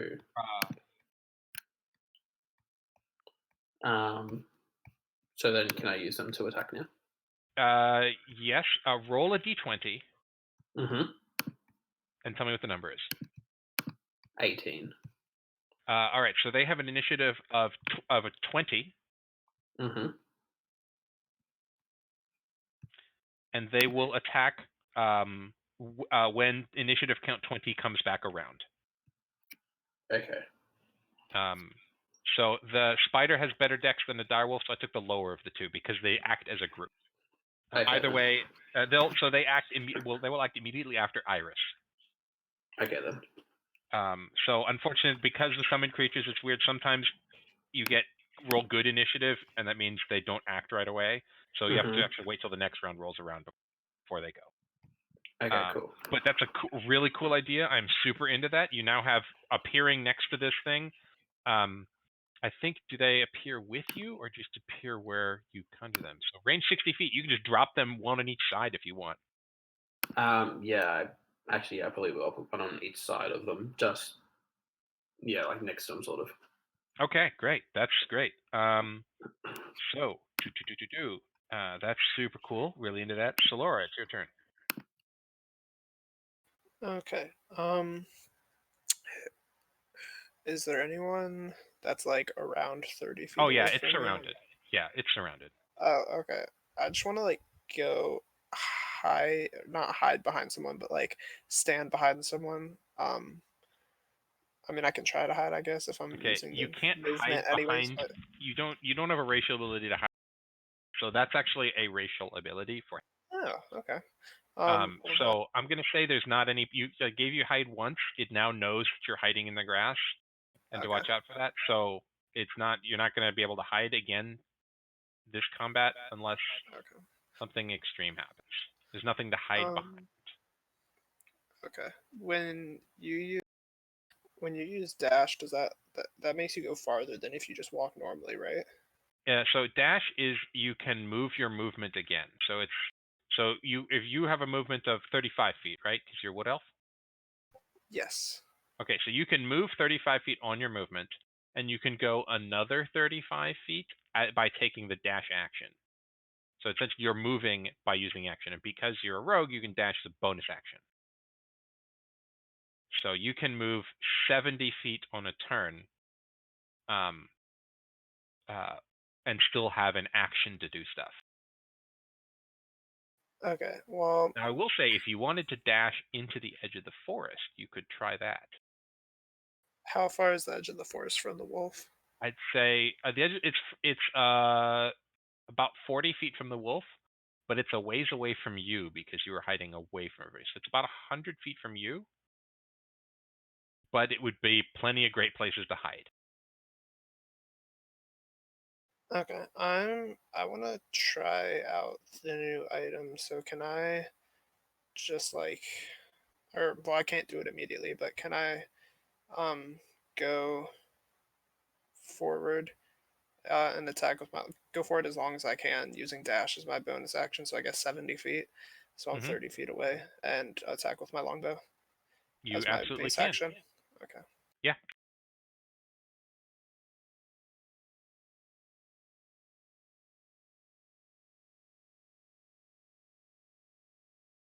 I rolled. That's right.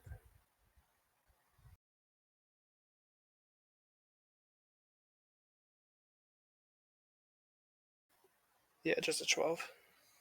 12 does not hit, I'm afraid. Okay. You shoot it. It sort of glances right off of its pelt and keeps going. It seems like it has a particularly tough pelt. All right. At the end of your turn, the wolf is going to take a legendary action and bite at. Actually, it saw a summoned creature appear, and it saw a wolf, and it's like, there's too many fucking wolves here. So it's going to bite at the wolf that is next to it, which is the summoned wolf. 16 to hit. The dire wolf, yeah, it's 14. Yeah. All right. It does. I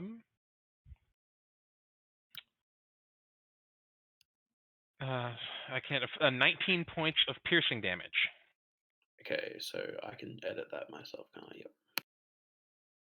Yeah, or you can just put it on a piece of paper if you need to. Still up. All right, and it's going to sweep with its claw. Actually, it's going to split its attack and sweep for its claw at the spider. Does a 10 hit the spider? No, it doesn't. No, it rolled like shit. All right, so that is the end of the wolf's turn. Iris, it is your turn. Okay, I'm going to whack it twice with my quarterstaff, hopefully. Hell yeah. It's a natural 1. I'm going to put this dice in jail. Yeah, that's Oh, man, no. that's rough. And try again. Natural 20. Hell yeah. Nice. Go ahead and crit that bitch. I should not be cursing quite so much. So how does a crit work? So it's double the dice. So it's are you using your quarterstaff with 2 hands? Yes. All right. So you use the better of your martial arts die or the damage die on your weapon. If you hit the quarterstaff with 2 hands, it's a D10. So roll 2d10 and add your whatever the bonus is. Oh, okay.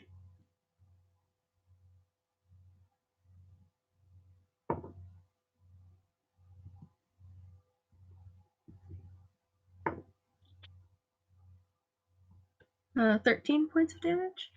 Excellent. And then I will unarmed strike it as my bonus action. Okay. 26 to hit. Definitely hits. And it's 10 points of damage. Nice. It is looking quite hurt now. It's got a lot of blunt force trauma wounds dripping from its face, where Iris has been smacking the shit out of it. It is now the summoned creature's turn. What is your wolf and your spider going to do? Okay, so my direwolf will just bite. It has advantage on the attack roll. Yeah, it says melee weapon attack +5 to hit. Yeah, it says So then attack roll. tactics gives it advantage on the attack roll. Cool. So roll a d20 with +5. Correct. 14 I got. 14 does not hit. No. Okay. Then my giant spider. Ooh.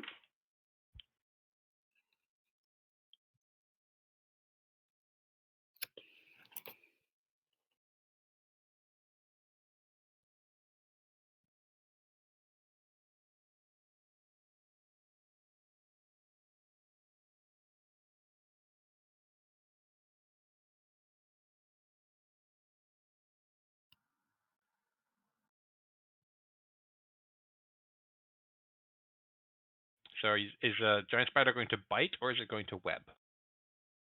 Let me have a look.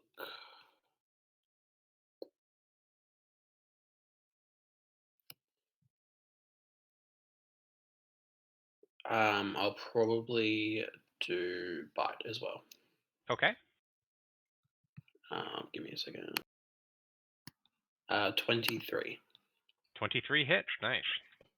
Nice. So it's 1d8 plus 3 piercing. Mm-hmm. One moment. So 11 damage piercing. Okay. And then must take a Constitution saving throw, otherwise get poisoned. It rolled a 7 on its Constitution saving throw, Okay, but no, it is going to use legendary resistance to succeed instead. Okay. Oh dear. Okay, and then that ends the summoned animals' turns. Okay, great. It is at the end of the summoned creature's turns. It is going to you bite at the dire wolf again. Actually, no, it's going to bite at the spider because the spider's bit it. Mm-hmm. A 27 hits. Sure does. And it takes 19 points of piercing damage. Nice. It's still alive. And it is Kalira's turn. Roar! Okay, you run up to it and bite it? Yeah. Quick question though. Mhm. Are the summoned creatures within 5 feet of it? So's Iris. Oh ho ho! I get advantage You on the attack definitely roll have then. pack. Yeah, you have pack tactics here. Yeah, that's why the summon direwolf had pack tactic at it last round. Whew. Okay. That's a 24. 24 hits. Very spicy. Yeah, monks can soft tank. Also, okay, so it does 2d6 plus 3 damage, but also if the target is a creature, it must succeed on a DC 13 strength saving throw or be knocked prone. That's correct. So damage is 11. Okay, let me write that down. All right, a DC. What's the DC? 13. Yep. It rolled a 21. Oh my god. It is very strong. To be fair, it is huge. This is a very big wolf. I wasn't holding out for that. Yeah, I mean it's yeah. Direwolves are real good wild shapes, but yeah, that was not gonna happen. Yeah. So Varys, your turn. Okay, so my turn is. Wait, what just happened to Firefly? Or Clearer? Firefly tried to bite at successfully bit at the wolf, but failed to knock it prone. Okay. Well, I will. I basically have the ability to try to do that every time I bite it. I will. I don't want to do that because I might just use produce flame and throw it at the wolf from a distance. Okay. One right. moment. So that's +7 because my spell attack. Yeah. 15. Does not hit. It splashes on the wolf, but it just kind of is extinguished immediately. It does not do any damage. All right. Okay, Anything else? and then So I'll assume that unless you tell me otherwise, on your turn you just tell your summons to keep attacking it. Yeah, I'm just gonna tell them to keep attacking. Yeah. Unless you tell them to attack, they will only defend themselves. They won't. Okay. Well then, yeah, and I'll tell my animals to attack again. Okay. And then I will just chill here. Shalora, your turn. Okay, so at this point I'm like 30 feet away from it, right? Yep. Okay. So I'm going to move up to it and attack with the new sword. I got the new short sword. Cool. Roll to hit. Very excited for this. 27. Definitely hits. Fucking rogues, man. Okay. Sorry, I'm just like trying to read because I saw there was I was trying to comprehend the secondary, the 1d4, but that's after I hit it. So yeah. So it does damage, and you wound it, and it takes necrotic damage on its turn. Let me write wounds. Yeah. So this turn it's just the 1d6 plus 5, right? Well, you have sneak attack too. Oh, I do. Okay, perfect. Because you got buddies in range. So yeah. Oh, right. Okay. It's so then I get definitely distracted. So I get 4d6 in Mm-hmm.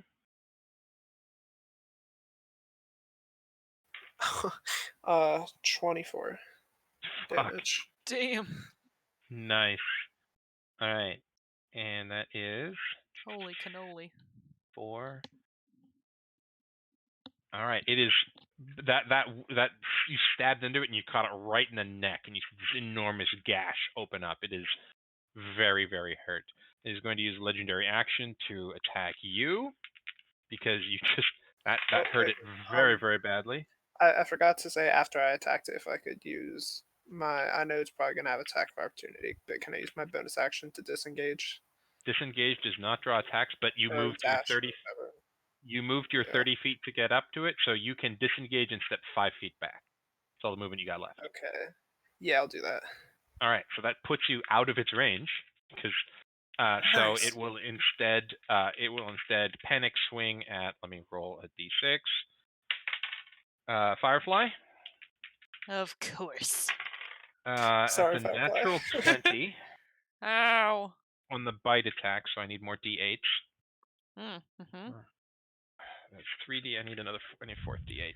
Why does he get D8s? Oh, he has 2 attacks. He just keeps missing with a bunch of them. Oh, and I have to roll for the wound too. I have to Constitution saving throw. What's the DC on the con save?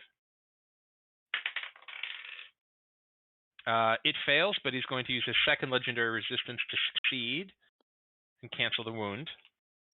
And Firefly, you take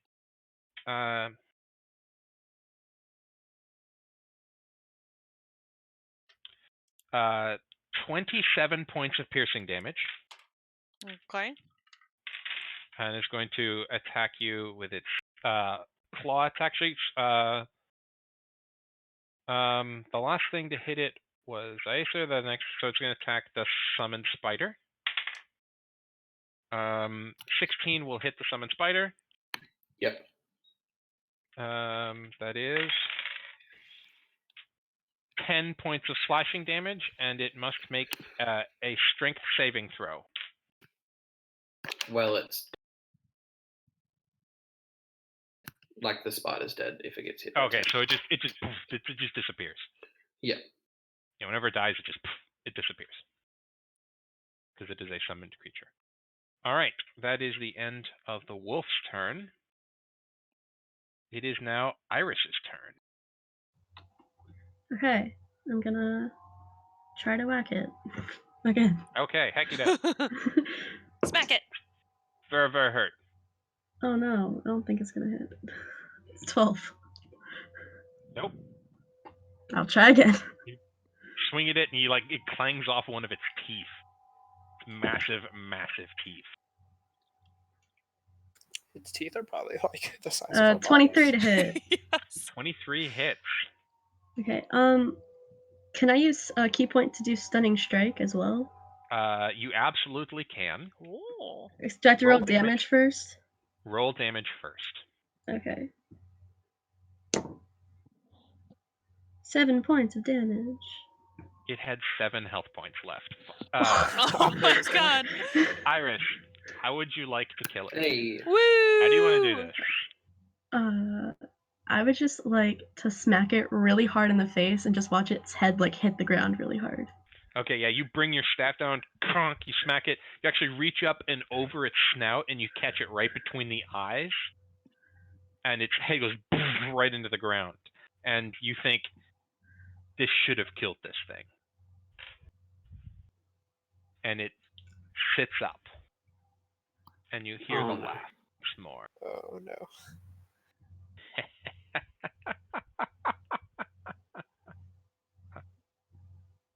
And then its shape starts to shift. And it shifts first into a tall, middle-aged woman wearing leathers and carrying rabbits over her shoulder. I had a feeling. And then its form shimmers once again, and it transforms into a very, very tall woman wearing dark gray robes and a simple leather belt with her white hair up in a bun. And she transforms one more time into an even taller, a woman probably at this point 6 feet 3 inches tall. And she is muscular and strong, and she's wearing a long black robe with raven's feathers on it. And she's wearing a breastplate over the robe, covering her torso, and her black hair hangs in wild, loose curls around her head. And she looks at you and says, "Well done." And as she says this, the banshee appears next to her and says, "Well done, thank you." And the woman who Firefly you recognize from imagery. Mm-hmm. She says, "You have the woman, the dark-haired woman in the robe and the dress and breastplate." Yeah. Says turns to you all and points a hand and says, "I see you've met Greer. Thank you. Would you like to hear the story of how all this came to pass now that you have defeated the wolf and done the service for Greer? I mean, yeah. For sure. It is How is important that that you know spelled? because this is a thing that the villagers should know, and you are here and they are not. The village was built on land sacred to us. And she gestures at herself, not at Greer. And we warned the villagers to relocate, but we were ignored. The wolf was their punishment.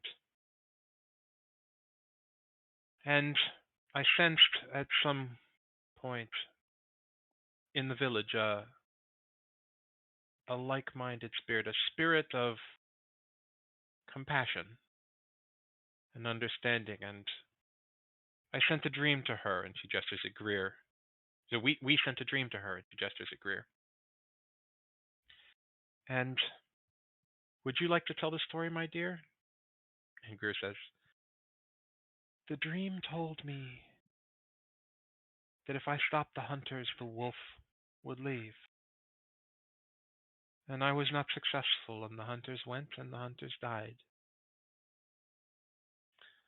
And so I left, and I sought out not the wolf, but I sought the Morrigan. I sought them. And I begged them for another chance to convince the village, and, well, she gave me what I asked for. And the Morrigan says, yes. We gave her the ability to warn whoever came hunting for her. And if she were ever to be listened to, her curse would be broken. And you have listened to her, and her curse is broken. Have you any final words, my dear? And Greer turns to you and she says, thank you. I am free. Please, please tell the village how they can keep themselves safe. And she dissipates into a silver mist with one last glance at Shalora. No. And the Morrigan says, the curse is broken for now. But the problem of the land remains. You must tell them how they can prevent it recurring. Pass on that word, and the wolf will never return. If they do not heed your words, then, as before, the wolf will return. We'll let him know. What will you tell them?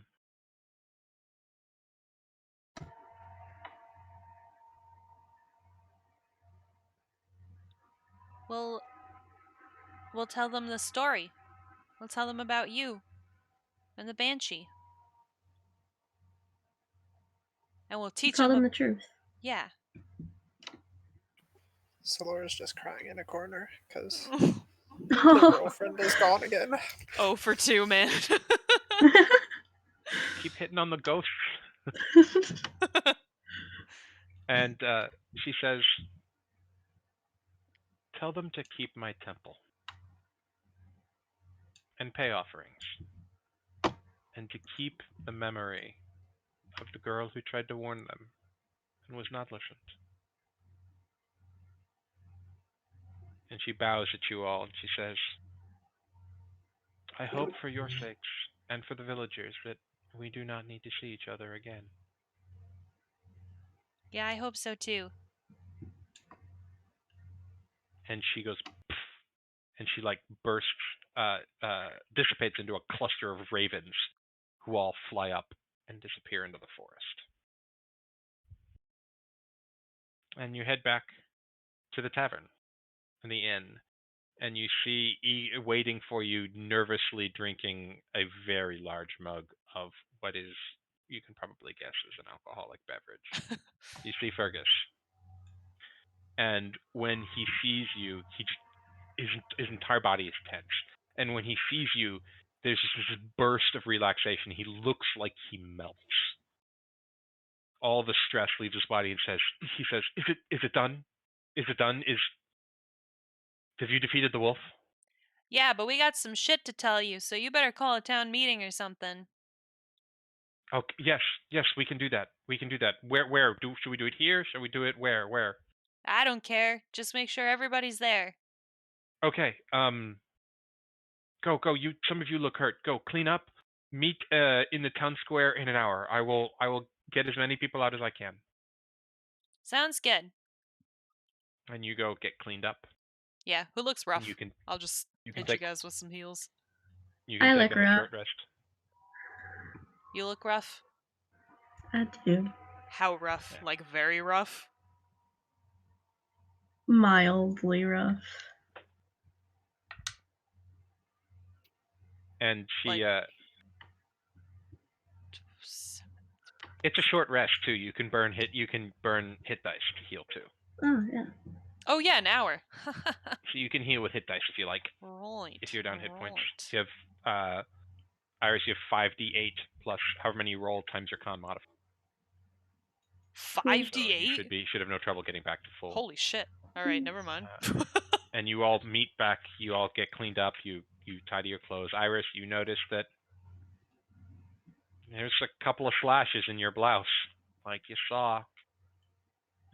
But there's a pretty big bite out of your that got taken out of you, Kalira, but it was while you were a wolf, so Yeah. you feel fine when you're not a wolf anymore. I'm all good. And so you all make your way back to the town center, and you see Fergus surrounded by a cluster of citizens, a fairly large number, especially on a short notice. And he says, "All right, what do we need to know? Please tell us."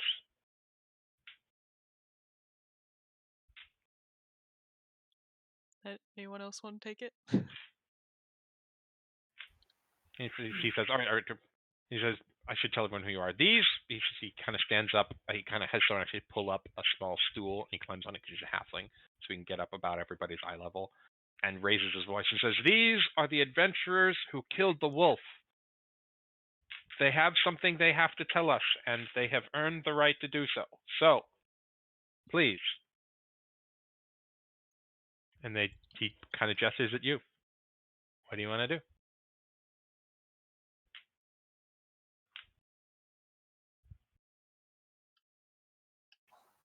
It's true. You don't have to actually roleplay it. You can just tell me what you tell. Okay. Well, basically, Yeah. You We're don't have to gonna- roleplay it if you don't want to. we're going to tell them the truth. Tell them the whole story about the people we found, Yeah. the banshee we found, and how we slayed the Why wolf. they are cursed. Mm-hmm. Why they were cursed, how we broke the curse, and what needs to be done to continue to not have the curse, and also to pray at the temple and bring offerings and pay tribute to the woman who died to keep them safe. And you see, as you tell this story, you see some of them are distraught, like they're horrified at all these people who died because they didn't listen, and they're horrified at all the people of the village who died because of a curse hundreds of years past. And some of them are they are relieved and grateful when you tell them the story of how it won't come back if they do what as the Morgan asks. And you hear some people, as you start to get through the story, you start to get to the story of all the different transformations and how it was actually the Morgan and the Banshee all along. You kind of probably go pah, and they kind of raise their arms up in the air and they storm off. They don't you. And here some are angry at the feeling that they have been cursed for something that their ancestors did and they had no part in, which is a valid feeling. And Fergus nods solemnly along and says, "This can be done. We can do this. These are all things that are within our power. I will make sure that that the temple is maintained and that it is staffed, and we will set up a shrine to the Morrigan, and if anyone wishes to become an acolyte, there will be a place for her, and we'll make sure to keep up the grave of the girl. I want to become an acolyte. And he looks at you and says, "You're welcome to stay. Please, feel free." And with that, with those passing words, he thanks you all greatly and takes you into his office. And privately, away from the prying eyes of the entire town, he hands each of you a bag of 100 gold pieces and a neatly folded dark cloak with faint arcane insignia. And a Firefly, you can make another Arcana check. Okay.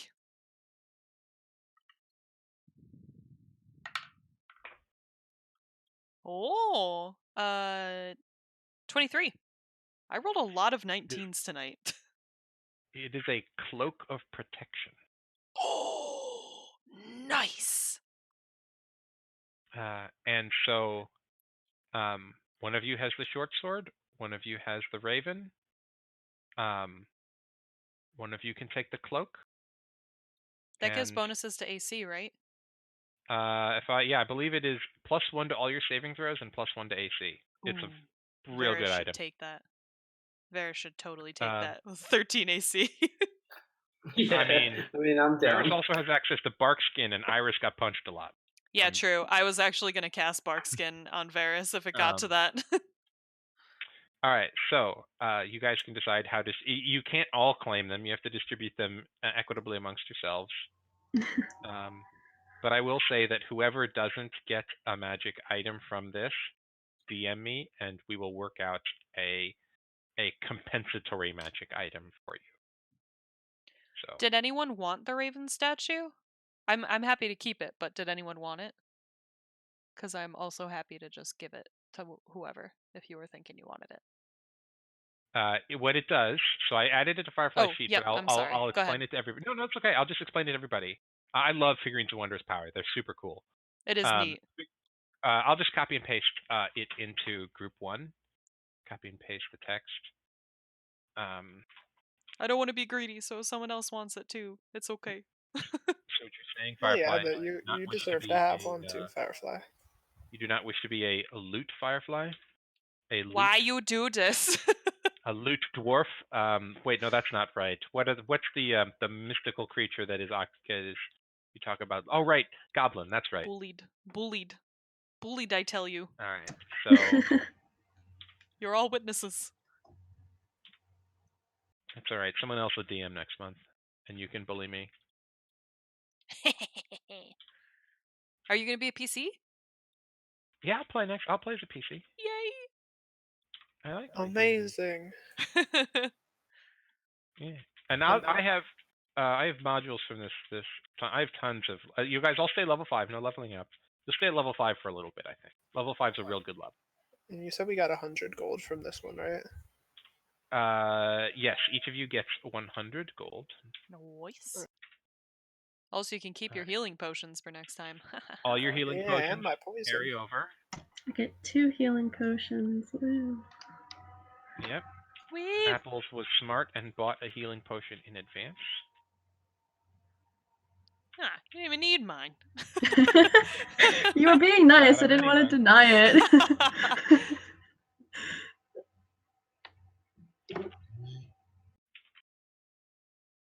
Okay, that's the magic item. I freaking knew that girl was the thing. Was Morrigan. All right, and so we will.